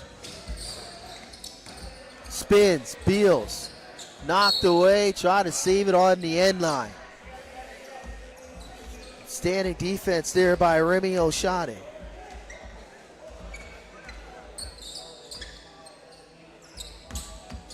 Omashade gets inside, flips it up, batted around. Beals comes up with the loose ball.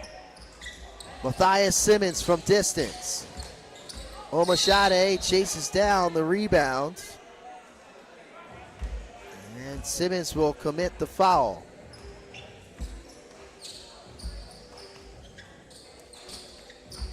Omashade. Blow by on Beals. Another foul, team foul on Not Your Average Squad.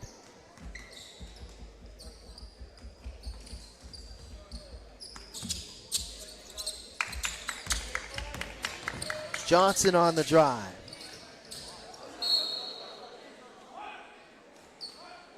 Last touch by Not Your Average Squad. And possession will stay with Tunnel Vision Elite.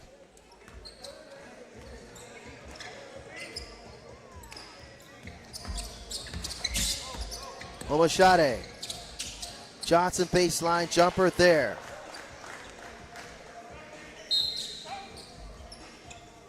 So Tunnel Vision Elite restores a 2-point lead. Beals will check out along with Omashade. Drake back in there for Not Your Average Squad, along with Mason McCray, who's checked in for Tunnel Vision Elite. Johnson with the block on Drake. Mosier drives baseline, lays it up and in. So Glendale Johnson providing the defensive effort for Tunnel Vision Elite. And Mosier, the beneficiary of that defense, able to lay it up and in offensively. So a 3-point lead for Tunnel Vision Elite. And McCray will turn it over. As Not Your Average Squad will have an opportunity to cut back into this 3-point deficit. Here's Jacob Boudreau on the drive. Bullies his way in and he'll lay it up and in.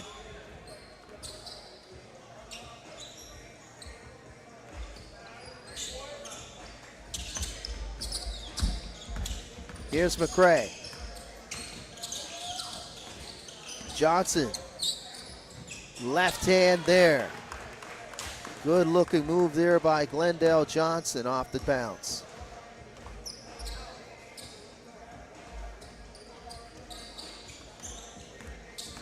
Boudreau spins. And Boudreau able to bank it home. So Boudreau cuts the lead back to 2.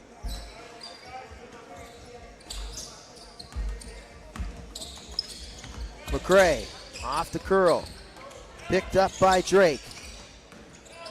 McCray banks it in, and McCray, perseverance, able to pull it out on Drake. He's able to blow by him and finish with the right hand. Lead back up to 3. Here's Matthias Simmons. Simmons gets inside, kicks it out to Drake. Drake blow by on Mosier. The left hand not there. Boudreau is fouled by Mosier. And possession will stay with Not Your Average Squad.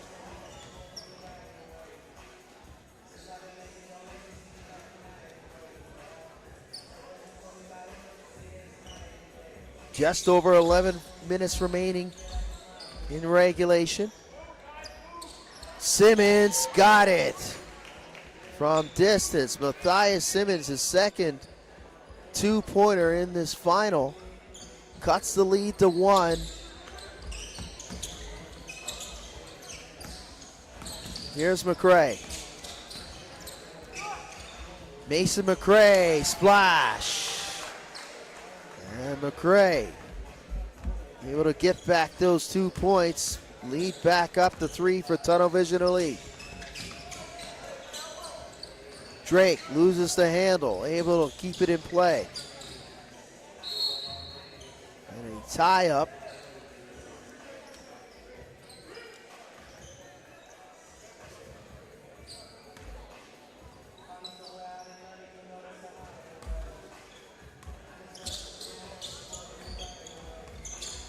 Drake drives. Left hand not there.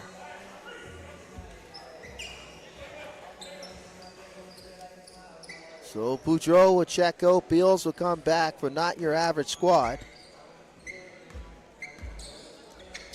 10 minutes remaining in regulation. Here's Simmons.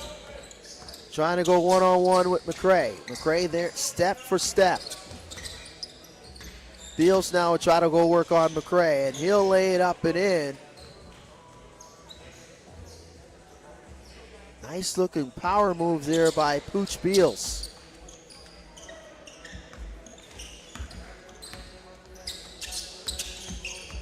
McCray. And a wedgie in a jump ball situation. And it will be Tunnel Vision Elite's possession as soon as Kingsley Johnson is able to free up the basketball.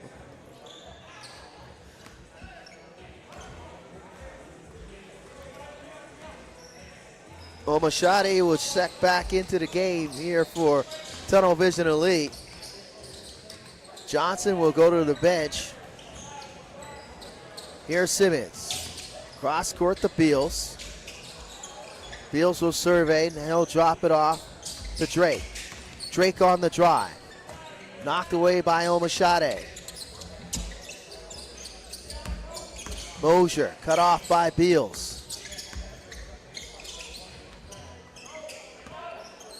Mosier bottled up by Drake.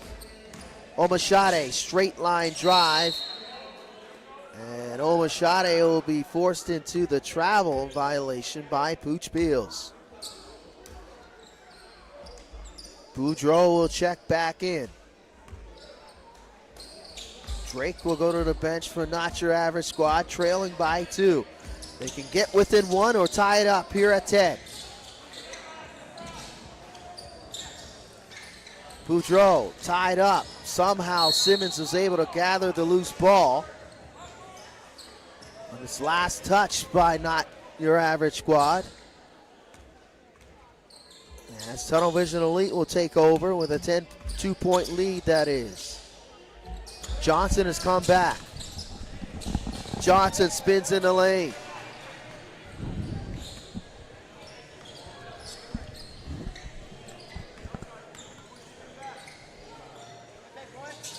Beals unable to convert.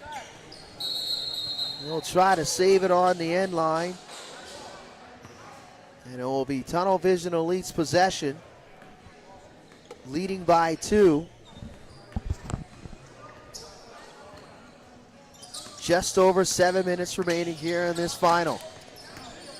Here's Omashade, cut off by Simmons. McCray picked up tight here by Beals. Johnson's shot is deflected by Boudreau, and Pooch Beals will chase down a loose ball.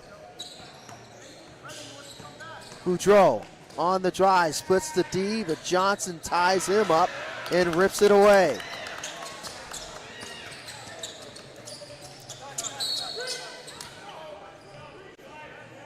Off the leg of Mason McCray. And not your average squad will have another opportunity to get within 1 or tie it up off of this possession. Here's Beals, step back. Won't fall, chased down by Simmons. Matthias trying to get away from Omashade. Beals drives baseline, blocked by Omashade. Remy gets it back from distance. That won't fall. Kept alive by McCray. McCray will try. Geese puts it in. So Mason McCray kept it alive by batting it to a teammate. Now he'll check out of the game as Isaiah Mosier will come back. Gavin Drake also will come back, but not your average squad. Here's Jacob Boudreau, and he'll lay it up and in off the crossover.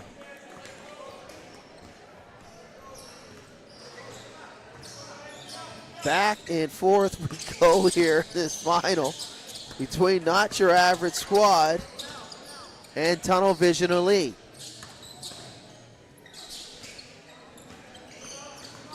Omashade. Johnson. Beals comes up with the rebound. Boudreau will fire. That's off the side of the backboard. Omashade passes up the three. He'll flip up the floater. Beals, another rebound. Drake will try to spin in the lane, cut off by Mosier. Fadeaway not there. Beals try to keep it alive, and Omashade tracks it down. Johnson from distance. Can't get the roll, and that's knocked out of bounds.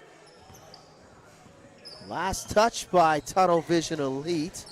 Just under 5 minutes remaining. And not your average squad sticking around here in this Tunnel Vision Grade 8 Elite Championship Final. Boudreau bullies his way inside, but knocked away by Johnson.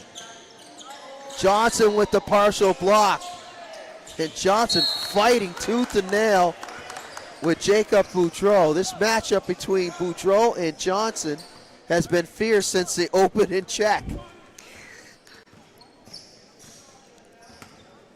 So Simmons will check back for not your average squad. Beals will sit down. 4 minutes remaining in regulation. Here's Matthias Simmons. Simmons unable to draw iron off of that shot from distance. Possession will go over to Tunnel Vision Elite. Not your average squad trying to do the unthinkable here as they were able to knock off another powerful Tunnel Vision Elite in the semifinal. It was an exciting one, but here they are trying to knock off the #1 seed in this Grade 8 Tunnel Vision Elite division. Johnson unable to convert. 3-point game. Here's Gavin Drake. He'll fire from distance. That won't fall. And Johnson loses the handle. He thought that Boudreau might have knocked it out of bounds, but nonetheless, it will stay with not your average squad. Simmons now. Omashade there, step for step. Mosier able to get a hand in the passing lane and turn it over. Here's Isaiah Mosier. Remy Oshade can't get away from Simmons. Mosier, though, gets inside. Mosier flips it up, and Mosier able to convert in tight. Will increase the lead to 4. Boudreau will check out. Omashade as well. McCray will come back along with Beals for not your average squad. 2 minutes remaining now. Crucial possessions coming up here for both of these teams. One and done for not your average squad. Johnson, this will be big if he can get it to go. Here's Drake on the drive. Splits the D. Left hand not there. McCray now will pull it out. Closely contested by Simmons. McCray. That won't fall. Drake able to save it. Drake will fire, and Drake will rattle down the 2-pointer. It's a big one. It cuts the lead in half. So a one-possession game with just over a minute remaining in this final. Beals on Johnson. And Johnson forces the ball in off the glass. Crucial possession inside by Glendale Johnson for Preston Elite. Tunnel Vision Elite. So many elites and so many summer teams. I'm getting them mixed up. McCray will pull it out. Under a minute to go. Here's Mosier, and Simmons will be called for the foul. And timeout called by Not Your Average Squad with 37 seconds remaining and a 3-point lead as Tunnel Vision Elite trying to hold on here. I'm just joining you back in this action. I was watching it from the sideline, Vince, and it's definitely an intense game. Like you said, Not Your Average Squad knocked off a pretty tough team this morning in the semifinals, and they're coming up against another Tunnel Vision Elite group. They just came back from CNIT a couple of weeks ago. These boys were playing in Florida in AAU World Championship, so they've got a lot of experience this summer and being in tight games and intense games, but Not Your Average Squad is definitely matching up with them and giving them a run for their money. Yeah, Not Your Average Squad, a mismatch of players that have played in the summer here for UBB and Preston Elite. And Matthias Simmons with that shot beyond the arc. He didn't even play summer ball this year as McCray tried the Steph Curry from distance, but couldn't bring the dagger. Simmons. A big shot from Simmons outside. I know they have to try to make up some points here, and time's running down. It's trying to check it up. And Mosier with the crucial defensive play on Gavin Drake as Tunnel Vision Elite will hold on to win it in this Grade 8 Tunnel Vision Elite division. Yeah, the Grade 8 division actually was able to have its own group of players. There's some really elite level players at this age group. Really exciting to look forward to their future in basketball in Nova Scotia. Each team that has played this, there's 4 teams in this division, and every team has had players who just have stood out on their summer teams and have played big this weekend as well. So it's good to see that consistency of these young guys seeing themselves playing at this level and trying to pick up their game so that they can keep moving forward further with it. So they get it done.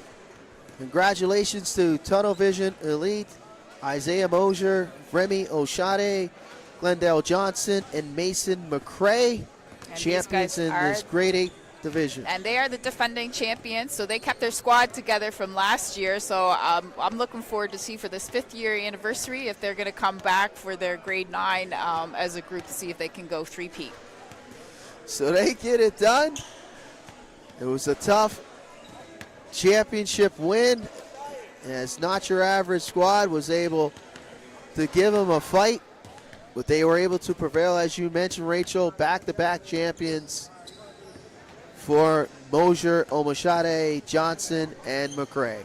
So championship Sunday continuing here in the anti-racism tournament, the 4th annual here at Citadel High School. And not sure what championship is up next. So we're going to take a break in championship action. So we actually have an anti-racism scholarship award in conjunction and partnership with Prep Academy, who's doing great work in the community. So Tunnel Vision Association of Prep Academy have combined, and they're actually going to do the presentation right now with Ashley and Chris for the 2 recipients. So there was a male-female recipient for a $1,500 scholarship for a student who's entering or is currently in university. So we're excited to be able to offer that. Like we said, this tournament isn't just about basketball, really. It's about preparing next generation leaders, people who are going to be able to be activists. So the scholarship is an opportunity for grade 12 graduates and current university students to talk about the work that they do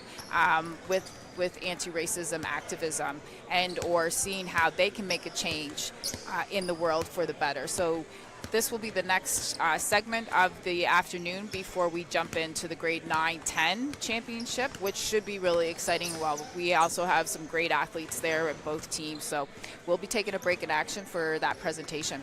Okay, so we'll step aside for that scholarship presentation by Prep Academy. Stay with us more here on Maritime Athletic Profiles.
good? Yeah. Okay. Hi, everyone. Players, parents, family. My name is Ashley Hill. I'm the executive director with a nonprofit called the Prep Academy. And this is our second year partnering with with Chris and this organization to provide scholarships to Black students playing sports and who are going to college or university. So this year, we're really excited to present 2 awards to 2 individuals who have either played, volunteered, had experience in and working with Chris. And it's really important that you guys continue to be involved. We're really fortunate to have this partnership. Being in community and supporting students, it's what it's all about. So this year we're giving away 2 awards, $1,500 each, going towards education. You want to say anything before I? Yeah.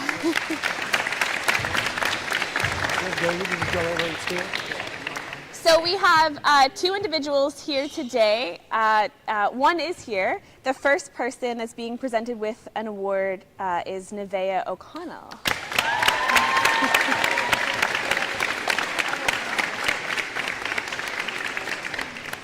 Congratulations, honey. I'm going to give you this, and I have a little goodie bag for you. We'll just take a quick pic.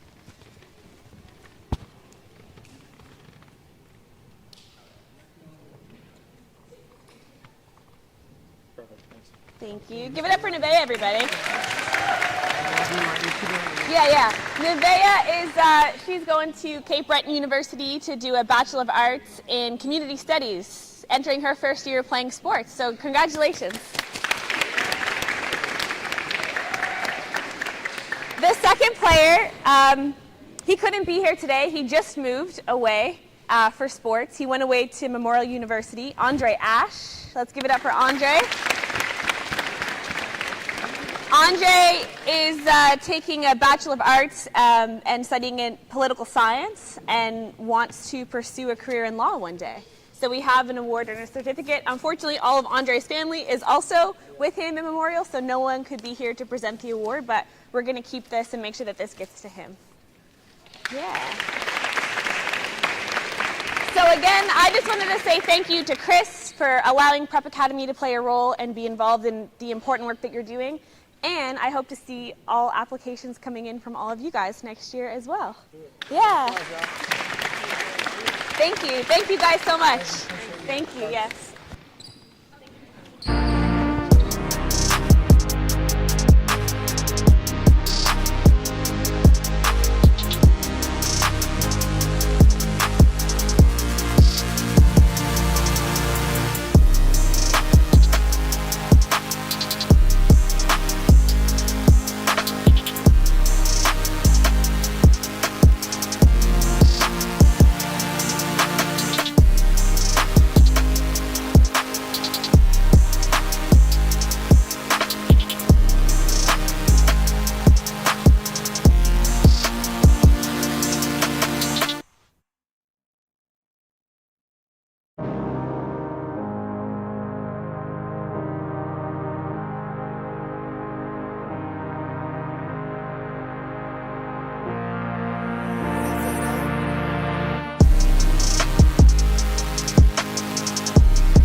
Welcome back inside Citadel Gymnasium here in Halifax for the 4th annual anti-racism tournament.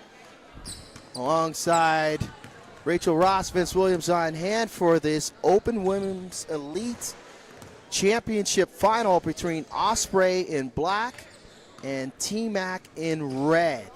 And before we came on air, Rachel, you mentioned that this is a true championship final between these two teams. This is a new division that these women wanted, and most of these women are moving on to the next level of their basketball and academic journey. That's right, Vince. We actually typically don't have an open division. We had a couple of the females reach out and ask if there's any way they could play. They've played in it. They've played in this division prior to the first 3, or prior to this year, and so it's great to see these young women wanting to come out and be a part of an event like this. They've been totally engaged through the whole time frame. And we are in a best-of-5 series, so the teams played on Friday and Saturday, so it's actually a 2-2, so it is a true kind of an old-school NBA format, best-of-5. T-Mac in red, as mentioned, Riley McDonald, Evie Hargreaves, Lauren Ford, and Stella Niedermeyer make up the team. And Osprey in black, Emily Nunez-Sabine, Lily Francois, Nevaeh O'Connell, and Sasha Dabb.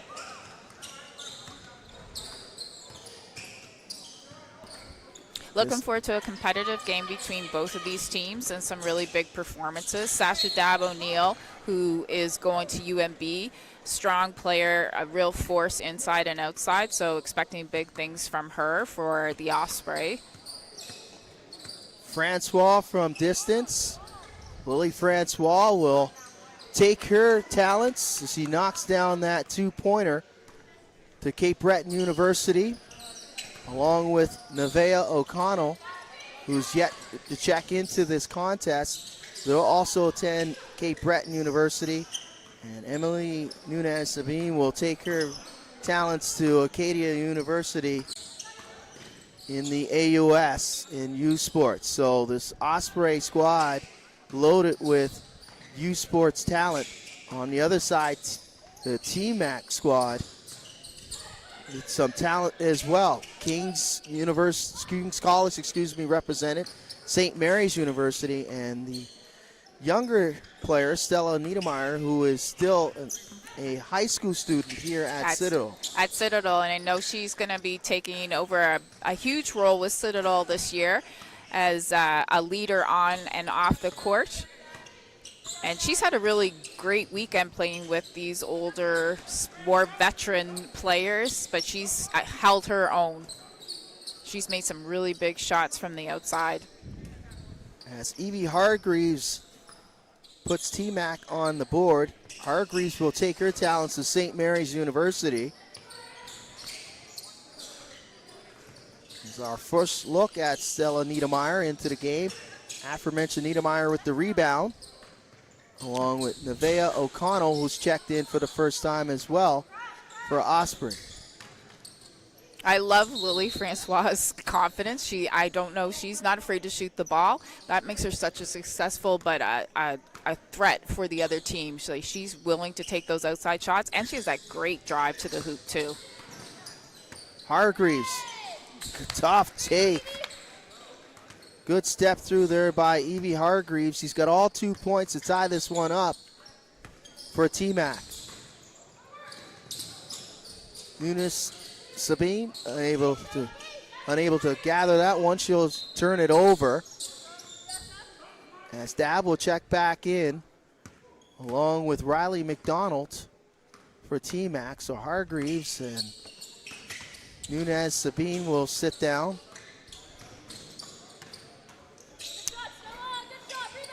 Niedermeyer's jumper rims out. Oh, Sash has a nice block there. Ford unable to get it to go inside. Here's O'Connell. O'Connell with the hesitation, gets inside, flips it up. Too strong off the glass. Now Niedermeyer will throw it inside the Ford. Ford with the height advantage there on O'Connell, and she's tied up by Francois. And possession will go over to Osprey. Francois trying to post up Niedermeyer. Francois. Great take. And she'll be fouled by Niedermeyer. Both of these teams have 5 fouls before it's over the limit, and we'll have a bonus situation. Will be 1 free throw. Both teams have to execute 1 pass off the check as Francois again knocks down the shot from distance. She's got all 4 points here for Osprey. Change of possession after every made shot. A 15-second shot clock. Dab can't convert. Off the front cut. Good pass there by McDonald, but Ford unable to convert.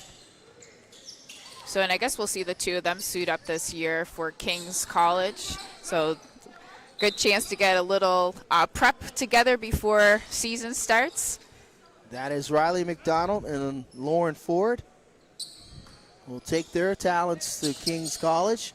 Dab, who knocked down that shot from distance, that 2-pointer. Turnaround by Hargreaves on the baseline. As these 2 young women might see each other in the AUS. They may see each other for sure. As mentioned, Dab taking her talents to UMB. And Hargreaves right here locally in Halifax at St. Mary's University. The back-to-back defending AOS women's champions. And it's really great to see that talent represented on the court too, to see, St. Mary's such a strong program. Dab Great. with the turnaround. Beautiful spin move in the lane there by Dab. Pushes the lead up to 4 for Osprey. Dab almost with the steal. Niedermeyer from distance, that won't fall. Good close out by Nunez Sabine. I expect those will start to fall for her as she gets her feet under her. I think that's her first shot for the game, so she's got to be defended from that range. Dab again, try to dial it up. Gets her own rebound. Backdoor cut by Nunez Sabine, not there. As Ford will check back for a T-Mac. McDonald will sit down. O'Connell back in there. Dab will check out for Osprey. Francois out there as well. This might be another matchup we see Emily right now on Evie. I think that's going to be a matchup we might see with Acadia and St. Mary's this upcoming season. Ford inside on Francois. Kick out to Niedermeyer. Niedermeyer's jumper won't go. And Ford unable to chase down the loose ball. It'll be Osprey possession. As Nunez Sabine. Left hand too strong off the glass. As Francois pokes it away from Ford, it will stay with T-Mac. 4-point game, just over 11 minutes remaining in regulation. O'Connell gambled on Niedermeyer. Great help on the baseline, though, by Nunez Sabine. That was a great step in, caused the turnover, and they get the ball. Here's Francois. Francois surveys, pull up, left it short. And Hargreaves will clear it. Hargreaves goes hard to the rim, and Francois with the block shot attempt. You can just see the competitiveness between these 2 teams. No one's giving up any easy buckets right now, Rachel. Not at all. It's been like this all weekend. Every game, Vince, has been a battle between these two groups. That's why we're in a 2-2 tie right now. So they're really looking to find out who's going to be the champion of this division. A rubber match here between Osprey and T-Mac as Hargraves able to draw the foul on Nunez Sabine. As we approach the midway point here in this championship final. 4-point lead for Osprey. Hargreaves can't get it to go. Francois again lights it up from beyond the arc. Yeah, she's definitely not afraid to take that shot. 6 of the 9 points for Lily Francois. As Riley McDonald explodes to the bucket and converts off the glass. Oh, it doesn't count. So didn't clear it out was T-Mac, so that won't count. So that's one of those rules. You have to make that first pass off the check. Can't just take it off the check. O'Connell will chase it down. O'Connell will fire, and she'll knock down the two-pointer. So McDonald getting the explanation off of that field goal that she had is O'Connell trying to fight over the top of that screen. And a foul on Osprey.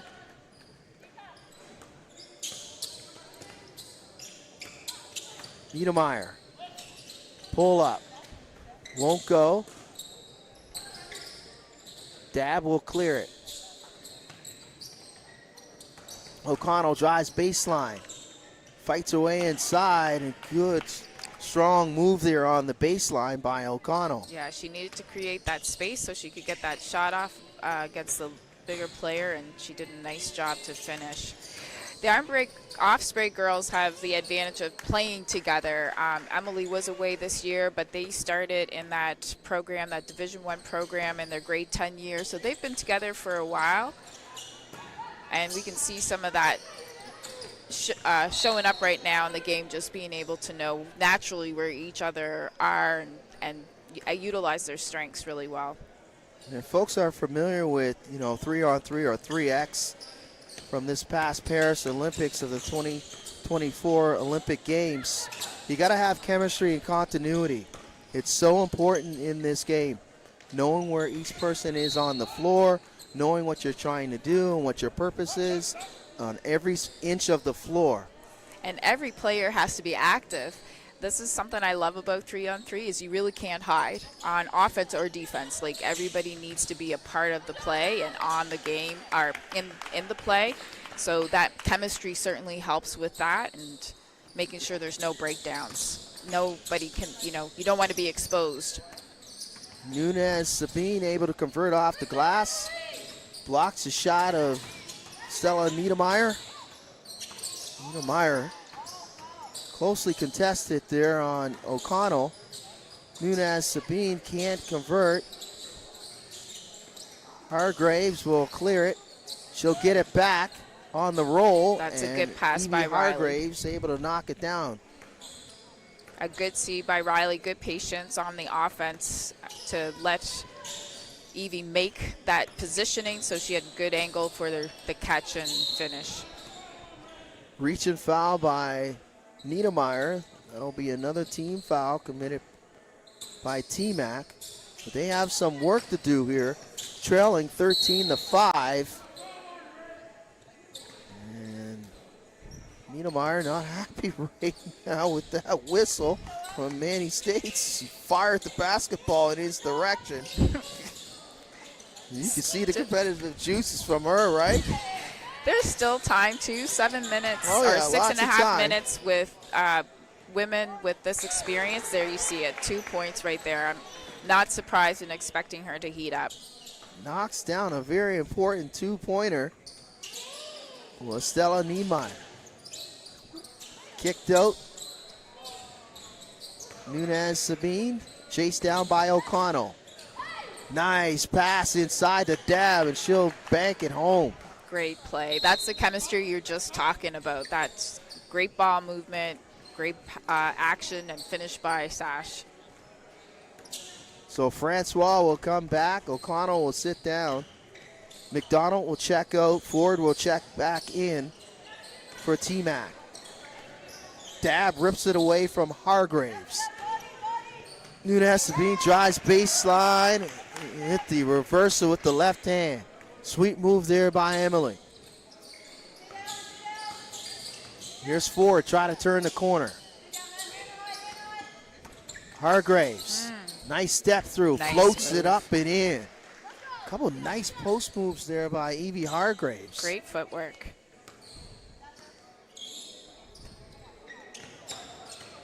Dab, inside, looking for contact. Hargraves steps out beyond the three-point line. Dab saves it in the open arms of Niedermeyer. Ford now. Try to go to work inside on Dab. Dab able to disrupt that attempt. Now Nunez Sabine. She'll get the friendly bounce. Nice shot. The other thing about this 3-on-3 game, I feel like you get fatigued a lot faster because you are on every play. Even though they're playing half court, you think running back and forth you get more tired, but in this half court you have to stay active the entire time. You can start to see the fatigue setting in a little bit on both teams. They're playing hard. That's off the foot of Ford. Empty possession for T-Mac. Opportunity to build on this 16-8 lead for Osprey. Nunez Sabine can't convert. Niedermeyer. McDonald from distance. Won't go. And O'Connell will clear. She'll fire. That won't fall. Try to chase down her own miss. Now Ford. McDonald thought about dialing it up. Back to McDonald. Two-pointer on the way. Contact on the closeout. And possession will stay with T-Mac. One more foul and they'll be, two more fouls, and that'll turn into a bonus situation. Here's Niedermeyer. McDonald now pulls it out. She'll fire from two-point range. And that'll rim out. Francois. That scrapes the side of the rim. McDonald will clear it, throw it inside the Ford. And Ford with the reversal. Team Mac's going to have to pick up some defensive pressure, I think, here coming to 3 minutes. They chipped into the lead a little bit, but they have to get some stops. Trailing by 7 is T-Mac. O'Connell. And she'll get it to go, plus the contact. Possession will go over to T-Mac. 8-point lead for Osprey.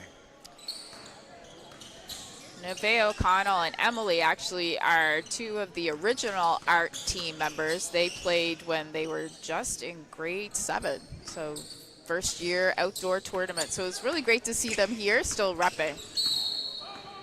So the first inaugural tournament was outside.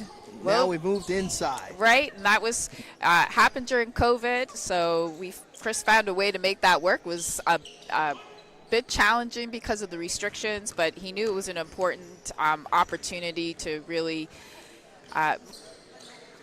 give an opportunity for community to come together, and in a positive way. It was following the George Floyd situation, and with his experience as a professional basketball player, basketball's always been a sport that's been on the front lines of social justice. So he definitely wanted to take that opportunity to do something. And it was a huge event, despite the COVID restrictions. Right. It happened in 3 outdoor court facilities, and went from, I think our youngest ages were grade 6 all the way up to an open men's and women's division. So Emily and Nevaeh playing in this 4th year is great to see the impact an event has for them to want to continue to be a part of it. Traditionally, this 3-on-3 or 3X is usually played outdoors. And how important is it to have it inside, knowing that you're going to play every single game, and the competitiveness, you're going to see it at a situation where it's a little bit safer to play it on the hardwood as it would be played on, the asphalt or the concrete in some cases, in some, outdoor courts around here and the Absolutely. HRM. Anybody who's ever played like a 3-on-3 outside, and you can see it's a much more physical game. Indoors definitely allows you to play at this level of intensity. You won't have to worry about the weather. Big shot there. You don't have to worry about the weather, which is always something to be concerned about in Nova Scotia. But the other thing about moving in, and this is the second year that we've been inside at Citadel, who's hosted, is it just brings in the community. You have an opportunity for teams want to stick around and they watch each other play. Parents and family come in. So it's definitely been a great way to just draw people together, being inside. And it appears that Osprey will hold on to this victory. Under 10 seconds remaining in this contest. Hargrave's shot won't go, and Osprey will win it by 5, 17-12. In a close, hard, contested championship final in the Open Women's Elite Division for the first time. And as you mentioned, let's hope that we'll see more women that are going to carry on this division as this tournament continues in the following years. Well, we had the grade 11, 12 female elite, so next year they may want to move into that open elite. These ladies may want to come back with some of their new teammates as they move on to their university seasons, get a chance to meet and see new people. We can see how large these events can get. I mean, both you and I have been a part of other community events that just keep growing and growing, and that's the intention of what Chris is hoping to do with the anti-racism tournament, is that it just keeps getting bigger and bigger and drawing more people in. So you never know. Next year we may see a larger open women's division, have some of these girls inviting some of their new teammates to come and join them, especially it's so close to back to school. Yeah, and 100% because it's open, they can continue, and the championship team from Osprey can come back to defend their title. Right. So congratulations to Emily, Lily, along with Nevaeh and Sasha, as they are the champions of the inaugural Open Women's Elite Division. Right. And they will take their games to the U Sports level, as we talked about it throughout the broadcast. CBU for Francois and O'Connell.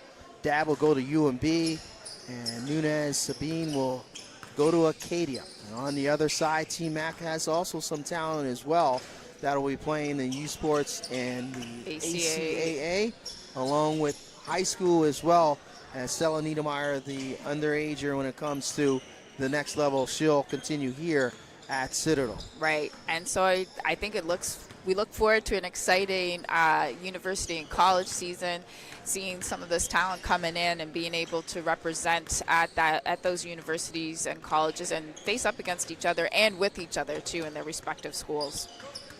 So wrap it up for that division. Moving on to the grade 9 and grade 10 division boys competitive final. As trying to get the names and get you set for that final, but we'll step away temporarily, but we'll be back as Championship Sunday rolls on here on Maritime Athletic Profiles.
Welcome back inside Citadel High School here in Halifax for this grade 9 and 10 boys competitive championship final between Halifax Elite and Scotia Elite.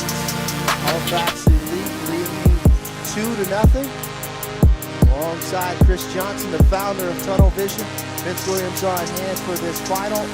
Should be an exciting one. You have a vested interest in this final between these two teams as you've worked with some of them, or not most of these young men that are now in grade 9 and grade 10 in their high school respectively. Yeah, I spent some time. I feel like all these players, most of them have came through the anti-racism tournament for a numerous amount of years, and just seeing their growth over time, how they've been progressing, it's been good and exciting. 3-0 lead for Halifax Elite. Shane Lucas along with Reese Oliver with the 3 points. Lucas knocking down the shot from distance. Shots beyond the arc usually are 3 points in a full court game, and 3-on-3 or 3X are worth 2. Elijah Mantley's 2-pointer not there, as Logan Hounsel able to convert off of Mantley's miss. That's what makes 3-on-3 unique. Off misses, if the defense falls asleep, as long as you clear it past the 3-point arc and go right to the cup, you can score. So you can't fall asleep defensively. Not hide on defense here. Oliver knocks down the 2. So a 6-1 lead for Halifax Elite.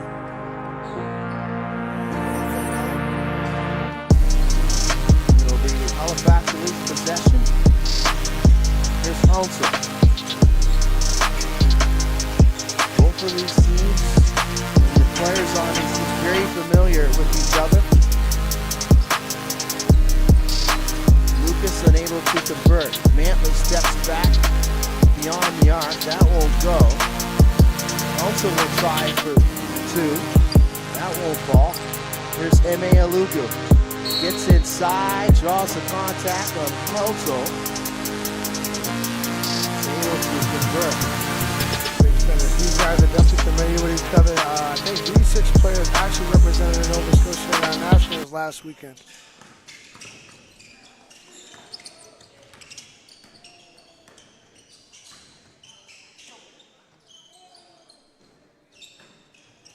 Jumper won't fall for Alugu.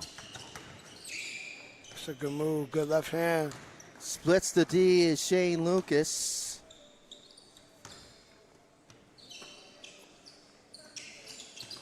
Well represented was Team Nova Scotia at the 15U National Championships in Toronto.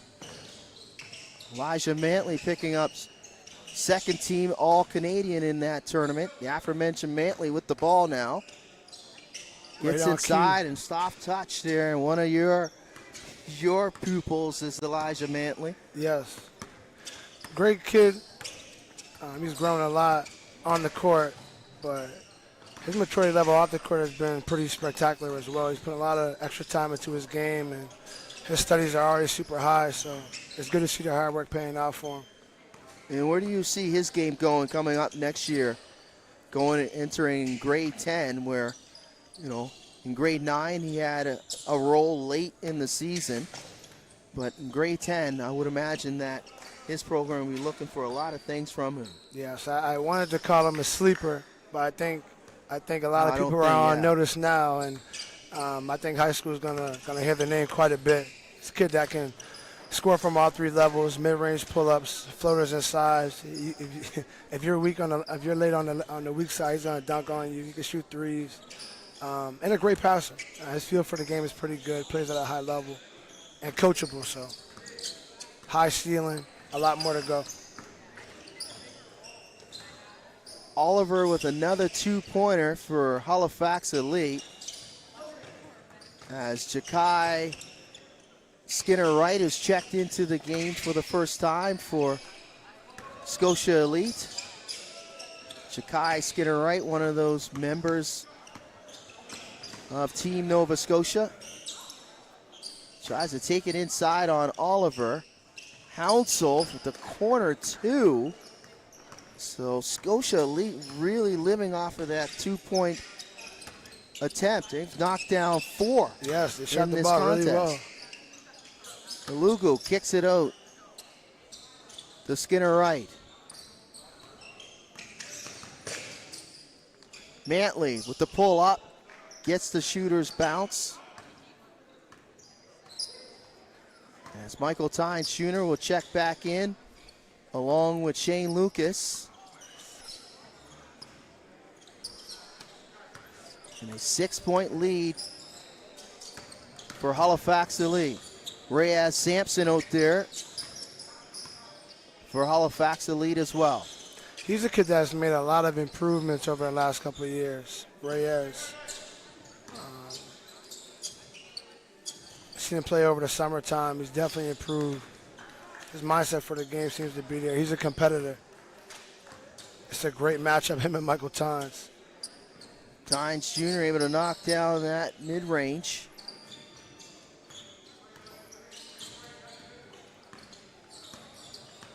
Lucas. He's a scorer. Right on cue. He can knocks get it down going. the 2-pointer with the contact. Shooter Shane. There's been a lot talked about Shane Lucas's development over the summer. Is he a point guard or is he a shooting guard? I think he's a basketball player at a high level. So I think if you put him out there, he's a kid that'll figure it out. He played with us about 2 summers ago. As a grade 7, we had him starting on the grade 8 team. And again, no position, just put him out there. He'll get buckets for you. He'll rebound. He'll make great basketball plays. And he plays the game with the joy and the passion as well. Always has a smile on his face, so he'll figure it out. Hounsel's 2-pointer not there. Tynes Jr. kept it alive. Lucas able to find the loose ball. Lucas now. He'll try again. This time the closeout's there and the length by Mantley. Mantley inside, flips it up Good and finish. in. And there's the intangibles, the length by Elijah Mantley. Yes. And the understanding, a lot of kids in that situation seen the opening, probably would have shot the jump shot. He was patient with it, ripped through the rim and got to the left hand, so. Couple challenges at the 2-point line by Elijah Mantley. Comes up dividends for Scotia Elite. Defensively, now can they convert on the offensive end?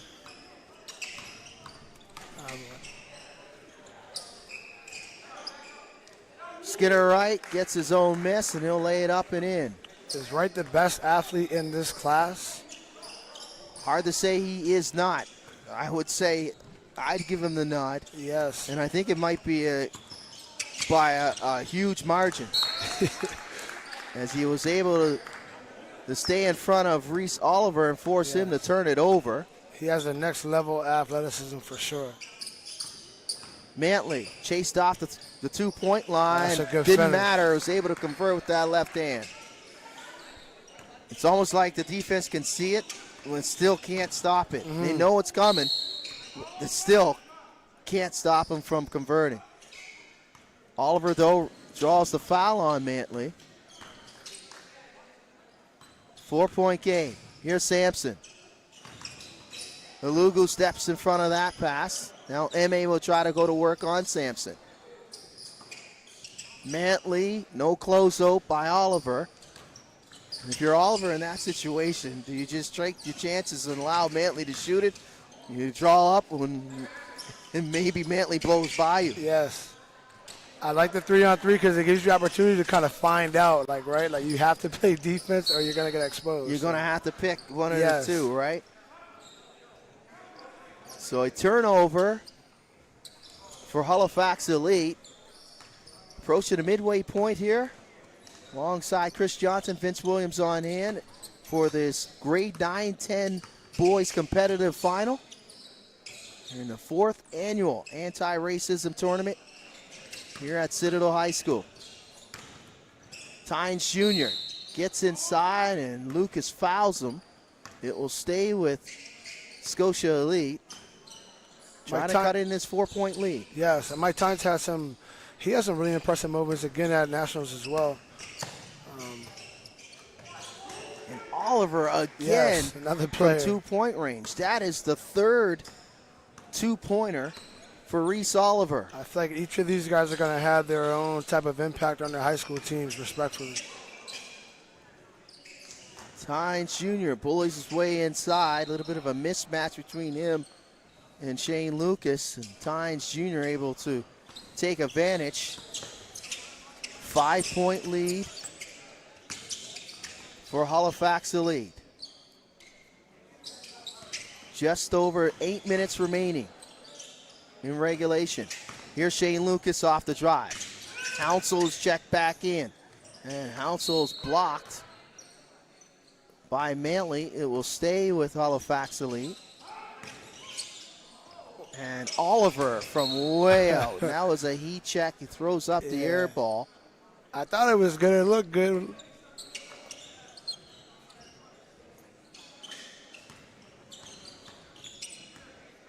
Skinner right, step back, 2-pointer. Doesn't draw iron.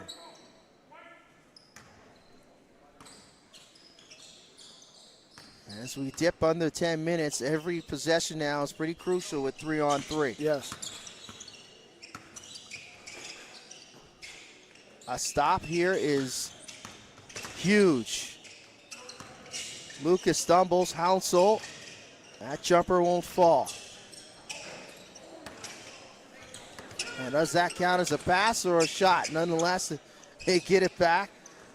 Mantley will fire it, and nothing but nylon. Oliver with the closeout this time. It didn't matter. You know, cut the lead to 3. Here's Lucas. Hounsell thought about 3. Lucas now. Surveys. Lucas off the bounce. Mantley there. Backdoor, good give and go. Got partial, block, didn't matter. Lucas able to score. And here's what you were talking about. Just a score there was Lucas off of that pick and roll. Yes. Skinner right can't convert. Lucas will pull it out and clear it. Oliver on the drive. He's bumped by Tynes Jr. Oliver gets it back, steps in bounds, reestablishes himself, and the fadeaway's there. Much to your chagrin, but that Oliver might have gotten away with the violation as he didn't establish himself coming back in bounds. Yes. Lucas for 2. Chased down by Alugu. Just over 6 minutes remaining in regulation now. Mantley inside on Hounsell. Good touch, good finish, good pass. Mike Tynes, another player that can see the floor. Kind of facilitates it as a point guard at times, but can be strong and go downhill. What do you think it looks like for him next year on the high school level? Tynes Jr.? Yes. Well, he's known to be a 2-sport star. Football's in his game, and I'm not sure if he's playing football right now, as Lucas able to convert off the bounce, but I mean, wherever he decides to go, he's definitely going to get some minutes, even as a grade 10. And I'm one as a coach at the high school level. I'm not about, you know, this hierarchy. If you're in whatever grade you're in, you're supposed to get. No, you earn it. You'll get time. I agree. And it doesn't matter what grade you are and what age you are. You could be in grade 9 or grade 10, 15, 14, 13 years old. It doesn't matter. If you have the maturity and the basketball IQ and you're coachable, you'll get the minutes. I agree. As Hounsell's able to knock down a big 2-pointer, stretches the lead to 7. I feel like there's going to be a shift in basketball here in Nova Scotia because we have our grade 10 group is really good. So a lot of those upperclassmen are going to be challenged for minutes with those guys coming in. Yes, for sure. They have to fight for it, and that's the way it should be. Yep. There shouldn't be a hierarchy just because you're older. No, you need to prove it. You need to earn it. Alugu with the block on Lucas. Here's Sampson. I mentioned this to the basketball community. These young men, they're coming. Yes, they're working right now. They are coming.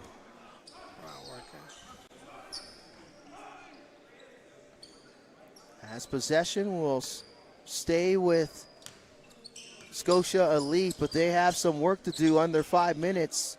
They trail by 6. Here's Alugu. Crosses up Sampson. He'll lay it up and in. This kid has a ton of potential. Very athletic, very strong looking. He's only going to get bigger. Super It's M.A. coachable. Alugu. Super coachable. And he comes from a background of basketball. All of his sisters are really good players, and his brothers are really good players as well. So it's his younger sister just won a championship here. And goodness, earlier. Yes, goodness, yes. Alugu.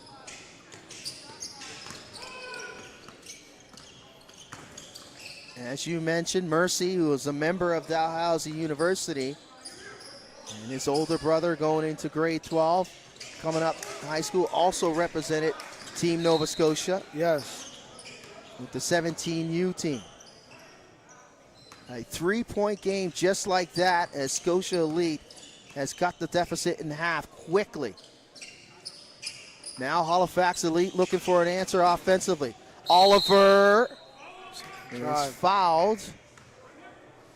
And it'll be Halifax Elite's possession still. Hounsell drops it off to Oliver. Oliver now will survey. Hounsell. That 2-pointer comes up short. Tynes Jr. inside, fouled by Liam Hounsell. As Halifax Elite over the limit. 1 free throw coming up here for Tynes Jr. in a crucial situation under 3 minutes. And that'll rim out. They say rebounding and free throws wins basketball games. And I'm a true believer that it does. I've seen many games be lost by rebounding and free throws. Lucas for 2, not there. Here's Mantley. Tynes Jr. off the bounce, gets inside. Skinner right for 2. Tynes Jr. again with a rebound. Skinner right, count it. Finish. And it's a 1-possession game. Big possession coming up here for Halifax Elite. Here's Oliver. Forces his way inside. Almost batted in by Oliver. Sampson loses the handle as he looked like he was trying to throw it inside to Reese Oliver. And Halifax Elite will call a timeout with 1:46 remaining and a 2-point game. If you're Scotia Elite, who do you go to? I'm going to Shane Lucas. Going to give Shane the ball. I know Reese is a capable scorer as well. So is Logan and Reyes. But right now I feel like Shane's the guy that can create for himself and also somebody else. With Scotia Elite with possession out of this timeout, who do you go to on that side? Scotia Elite. I'm going to go to Elijah. Elijah. With Mantley? Yeah, I'm going to go with Mantley. I'll probably give the ball to Mike Tynes to create a play, stop him off the ball for him, and try to get him a jump shot. 2 or 1? I'd probably go 2 with the 2. I trust his ability, and I trust Jakai's rebound to go get something off the rim. And here we go out of the timeout. They went to Mantley, handoff, flare screen. Tynes Jr. for the tie. Jakai with the rebound. There it is. Mantley, count it, and he'll tie it up. So it wasn't drawn up what you thought it would be, but nonetheless, a clutch shot. And then the Shane Lucas right here. Lucas now will try to go to work, trying to clear out the one side. He'll go to work on Tynes Jr. Lucas crosses him over, and he lays it up and in. As Skinner Wright came late on the help, but he was able to take Tynes Jr. to the cup with Shane Lucas. Step backs. Mantley got it. Another one. As Scotia Elite takes a 1-point lead. And we have a game. Under a minute to go. Mantley with back-to-back twos. This is a good matchup here. Let's see how we work. Here's Lucas. Passes it up. Hounsell. Ice water in his veins as Liam Hounsell knocks down a huge 2 to give Halifax Elite back the lead. 1-point game. Skinner Wright able to save it on the end line. Tynes Jr. backing down Oliver. Kick out. Mantley won't go. Lucas with it now. They don't need the shoot. And a foul with 14 seconds remaining in regulation, a 1-point game. And another quick foul again. So Shane Lucas will shoot the free throw. We talked about free throws here. 1-point game. At least he's got to make this one to make it a two-point lead, as Scotia Elite will have to try a three-pointer attempt. And a timeout called by Scotia Elite with 12 seconds left. If you're Halifax Elite, you know you're over the limit. Do you foul right away and put them on the free throw line? That's a smart move. Smart move. I'm a proponent for that. And I think if you were in the huddle right now, that's what they would do. These young guys, I think they're going to try to get a stop, and it might be an overtime game right now. I think Elijah's going to make a 2-point shot. So Halifax Elite gambles and plays them straight up. Straight up. Scotia Elite gets off an attempt, and they win it that way instead of forcing them and putting them to the free throw line. Flare screen right here. Okay, Elijah here we catch. go. Mantley. Flare screen. Gets it back. Mantley for the tie. Mantley had a rim out. Had a good look. And a quick foul with 3 seconds remaining in regulation. So they got the shot that they wanted. It was highly contested by Hounsell. Shane Lucas at the free throw line. He could pretty much ice it if he was able to knock this free throw down. But Scotia Elite's got to come up with the rebound if he misses. And Lucas knocks it down, and that'll do it. Yes, what a group of talent between 3 seconds. These groups. Mantley throws it up off the glass a little too late as Halifax Elite knocks off Scotia Elite 25-24. So it came down to the lesser, no disrespect, Liam Hounsell with that huge three down by 1. Knocked down that 2-pointer to force that helter-skelter under 30 seconds remaining in this game as Halifax Elite knocks off Scotia Elite.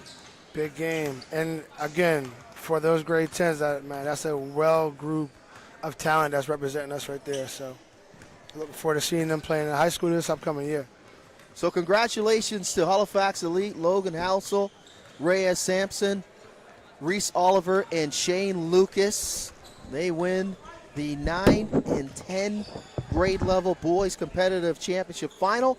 And we'll have one more championship game, and that'll be the grade 11, grade 12 final. I know your guys' names. We'll step aside. We'll be back for this championship final here on Arizona Athletic Profiles.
Back inside Citadel High School for the final championship game here on Championship Sunday of the 4th Anti-Racism Tournament here on Maritime Athletic Profiles. It's basketball versus EYBL Elite. EYBL Elite in black, YHZ in red. Malachi Mansoure. Floater not there. Ben Dale to the cup. He'll lay it up and in.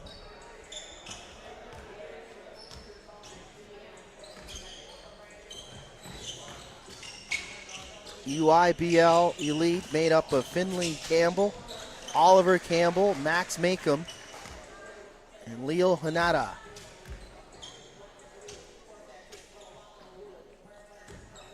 EYBL Elite leading it 3-1. Ollie Nadeau, kick out, great ball movement. Ben Dale inside, back to Mansoure. And Mansoure knocks down the two-pointer.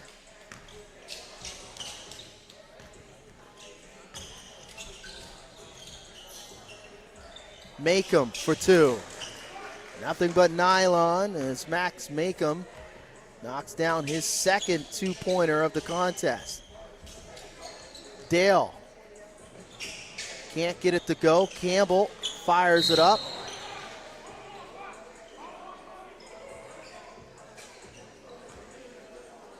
And a foul on EYBL. Their first team foul.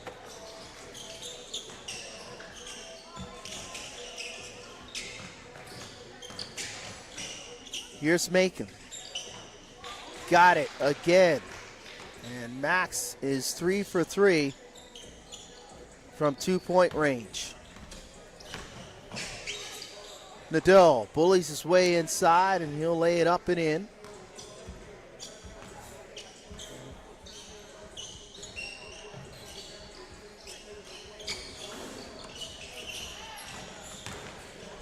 Here's Makem, fade away.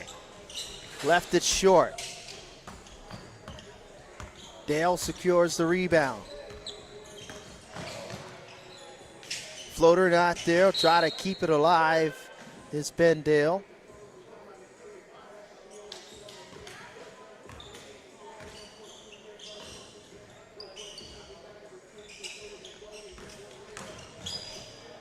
Nadeau off the drive. Won't fall.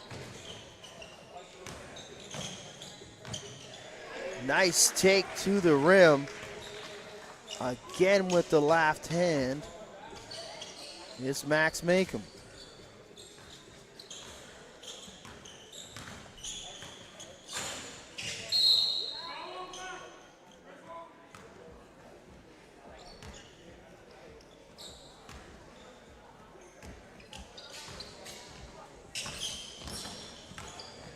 Dale inside, kick out to Mansoure. Mansoure's short shot comes up short.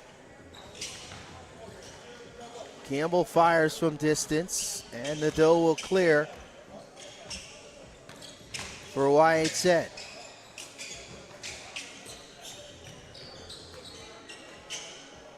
Campbell won't fall. Mansoure with the rebound.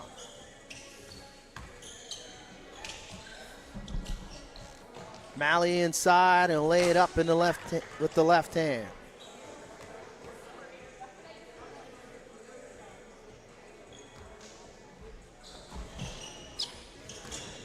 Here's Campbell. Gives it to his brother. Max for two. Won't go. Floater game there for Campbell.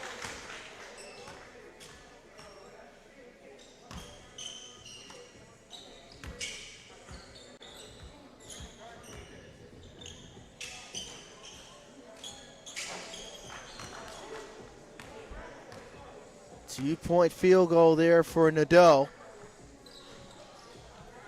2-point game, 9-7 is the score.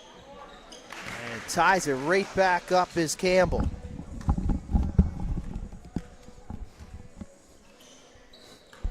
Ollie Nadeau on the drive. Gets inside, flips it up through the contact. And that'll extend the lead to 3 for YHZ.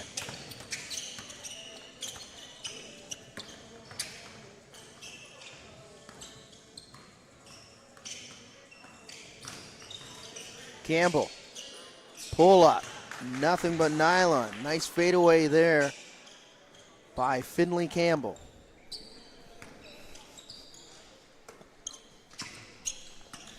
Dale on the drive. Lots of English on it, and Dale gets it back and flips it back in. What are your thoughts about Ben Dale? He's tough off the bounce. Definitely tough off the bounce. Outstanding player with the basketball in his hands for sure. Can create, can score, can facilitate in tight as well. It's just comes with, the position that he plays. It's the size thing. As he matures and gets stronger, that's what I'm looking forward. Will he get stronger? Will he get bigger? But he's got all of the tools when it comes to skill. The skill is there. The IQ is there as well. But you and I know, yes, at some point, the size is going to be a factor. You have to be strong, and you have to have that size to play the next level. Rarely do you see players that are smaller, but, they make the impact, but they also make the adjustments with their size and their skill as well. What are your thoughts? I strongly believe in everything that you're saying right there. And then, as you said, it's a rarity where a guy can come along and just make that type of an adjustment. And I would bet on him to make the adjustment. I don't know. A lover of the game, feel for it, is just got a knack for playing the game at a high level. I think he'll be able to adjust. And I think he's going to make wherever he goes happy. The red team is interesting when I look at it because I think they have 3 players that are potentially going to be in the running for MVP at different schools this year. You have Ollie Nadeau, Malachi Mansoure, and Ben Dale.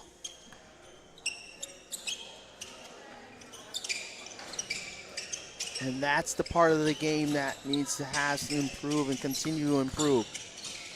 We know he's got the other 2 levels, but it's that 3rd level is that has to really step up to the forefront, especially if you're playing that 1 to 2 position. Yes. You talked about the positions basketball when we're making reference to Shane Lucas. Yes. Ben Dale's also a guy like that, what can you put him at? Where do you put him at? He can play 1 or 2. Yes, I think he's a natural point guard, but again, I think he enjoys playing off of the basketball. He'll be able to do that in high school and get away with it, but once he gets to the university level, he'll have to play point guard, and I think he'll do a really good job of doing it. Because again, too, his position is now, so you'll have a guy that's a 4 that'll facilitate, and he can shoot the ball at a high level and make plays off of the catch, along with this guy right here. It'll be interesting to watch these guys play. I'm a huge proponent of watching basketball at the next level when it comes to youth sports. The one thing that stands out to me by watching it and experiencing it and covering it, can you guard your position?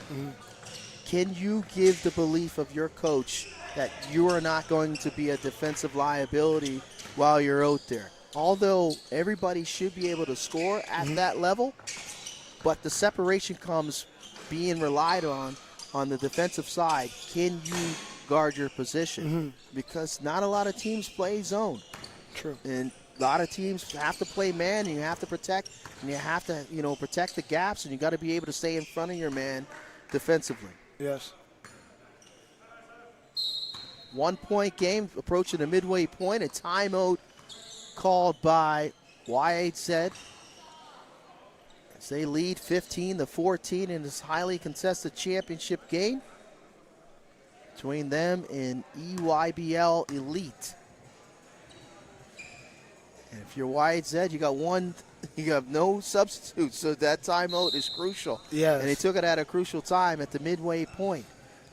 Rolling the dice here with 3. Every team in this tournament seemed like they had 4 players. Yes. And had that one substitution.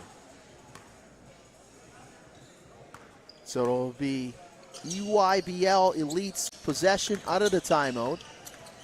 Here's Max Makem. Really good looking player as well. Here's Makem. He has a chance to be, he can take his game to whatever level he chooses to. I see an NCAA future if he wants to. I see he could get to the AE West level and be a high level player as well. He's a gym rat as well. Another guy that just lives in the gym, continues to get better, and can score from all different levels of it. He told me he's going to dunk on someone this weekend. I haven't seen it yet, but. There's that scoring inside by Ben Dale. So you made, this been the highest ceiling. You gave Max Makem the highest grade. You said NC2A. I didn't hear NC2A for anybody but him in this game thus far. I think it's honestly depends on the work and the sacrifice that they want to put in. Look at this. That's the NCAA athleticism right there, all in the dough. And then the creativity of Ben Dale, right? So I think our kids are now, we have the opportunities. It's just like we don't have the pipeline to get us there, but the talent is there. Like these guys can play at the next level. It's just a matter of do we have the opportunities to give to them to get to that place and to be seen. There's that creativity there by Dale. Mansoray with the jumper on the baseline. Stretches the lead to 3. Ties it up, 17. Makes me proud to see like Nova Scotia's in good hands, especially with talent like this. Like, and they're just competing on both ends. Maxie, yo, Max, play through it, man. Just over 8 minutes remaining in this final. Tied up at 17. EYBL Elite and Y8C.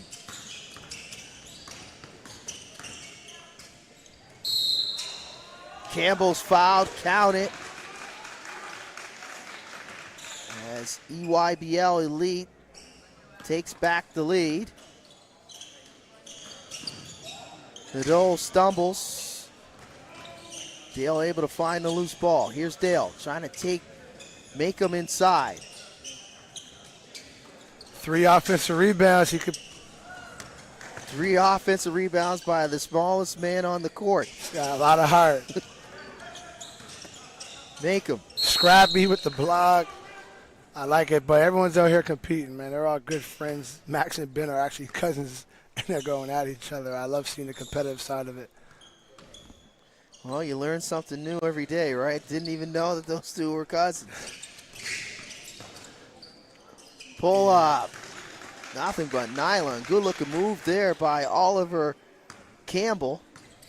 A 2-point lead for EYBL Elite. First time I met both of those guys, I actually were in North Preston. Our first ever tournament that we ever done. I think it was a Rising Stars camp. I think Max was in grade 5. Ben was grade 6. They're up in North Preston at the camp, balling out to a point where the coach that came down from Toronto were like, who are they? So shortly after was Mally and Ollie. Ollie's brother was a good player too that played through a lot of our stuff as well. Beckett will be going to Kings this year. 1-point game. EYBL with possession. Campbell stepped through, left it short. Mansoray, big shot for the lead, and he'll knock it down. A timeout called by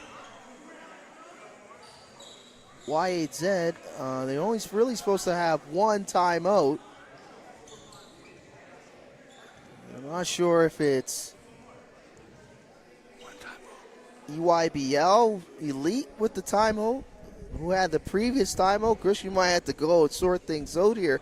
I think Manny States has given Y8Z 2 timeouts here in the championship final. Does the timeouts get elevated? I don't know unsure, not sure what's going on. Nonetheless, timeout was granted with 6:31 remaining. And a 1-point lead for YHZ. It's a good matchup right here. Mansoray, these guys were teammates last year. These two were teammates last year. Good backcourt. Down the road, that school on Tower Road.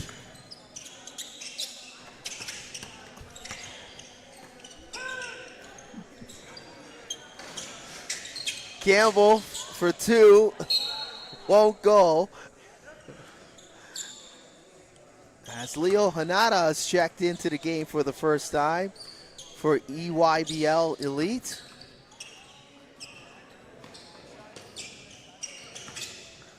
The two Campbell twins, along with Hanada, both played for Burroughs basketball this summer. Okay.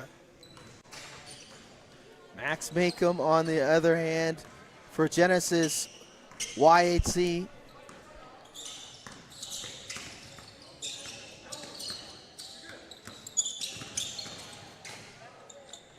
Dale gets inside, gets his own rebound. Here's Nadeau. Nadeau, Hanada. Reversal not there, wanted the foul, not getting the call from Manny States. And if these guys want to play the next level, Manny States is a high-level official. I agree. You're not going to get it. You're looking for calls at the U Sports level. You'd be spending a lot of time on the fine complaining because the play will be going back down the other way. Hanada will check out.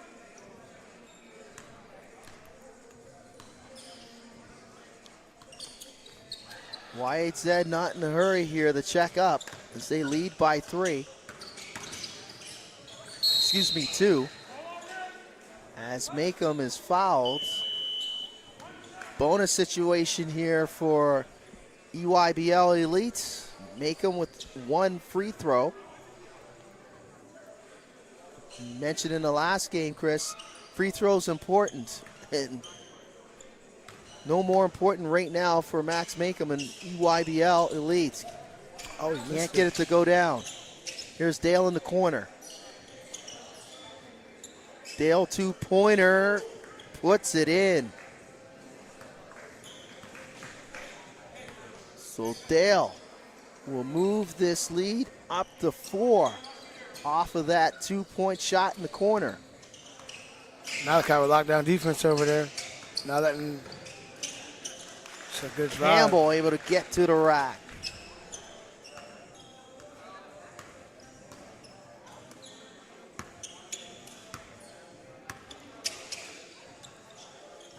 Dale looking for back-to-back 2-pointers. Chases down his own miss. Mansoray spots up. Campbell with the rebound. Here's Makem. Makem crosses up Mansoray. And Nadeau commits the foul. And Max Makem will go to the line to shoot 1 as YHZ is over the limit.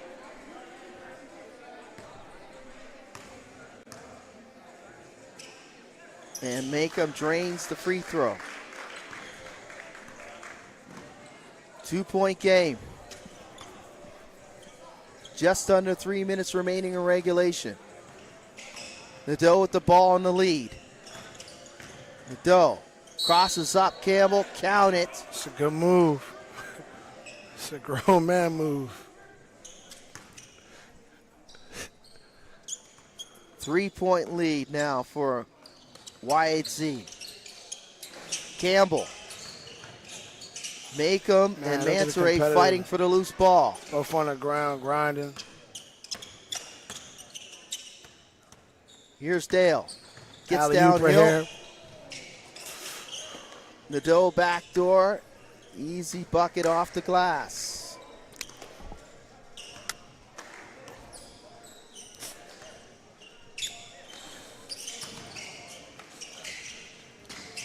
Mansoray all over Macomb. Not Look at allowing Chess. Max to get possession of the basketball. Keeping him away from it.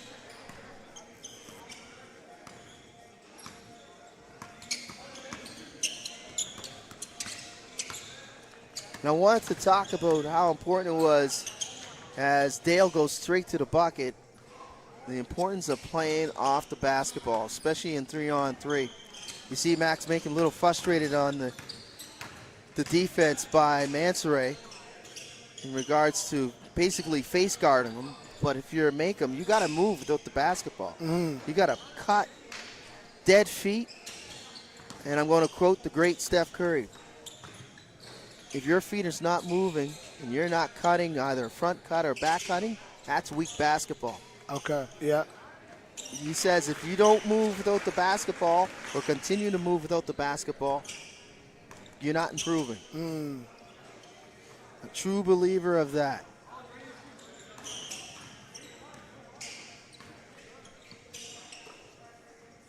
Under 35 seconds remaining, a 3-point game. Nadeau, baseline. Wanted to rise up and throw it down. Campbell resisting there at the rim. Didn't allow him to do so, but it's a 4-point lead under 30 seconds remaining. Here's next Macomb. level read, next level finish.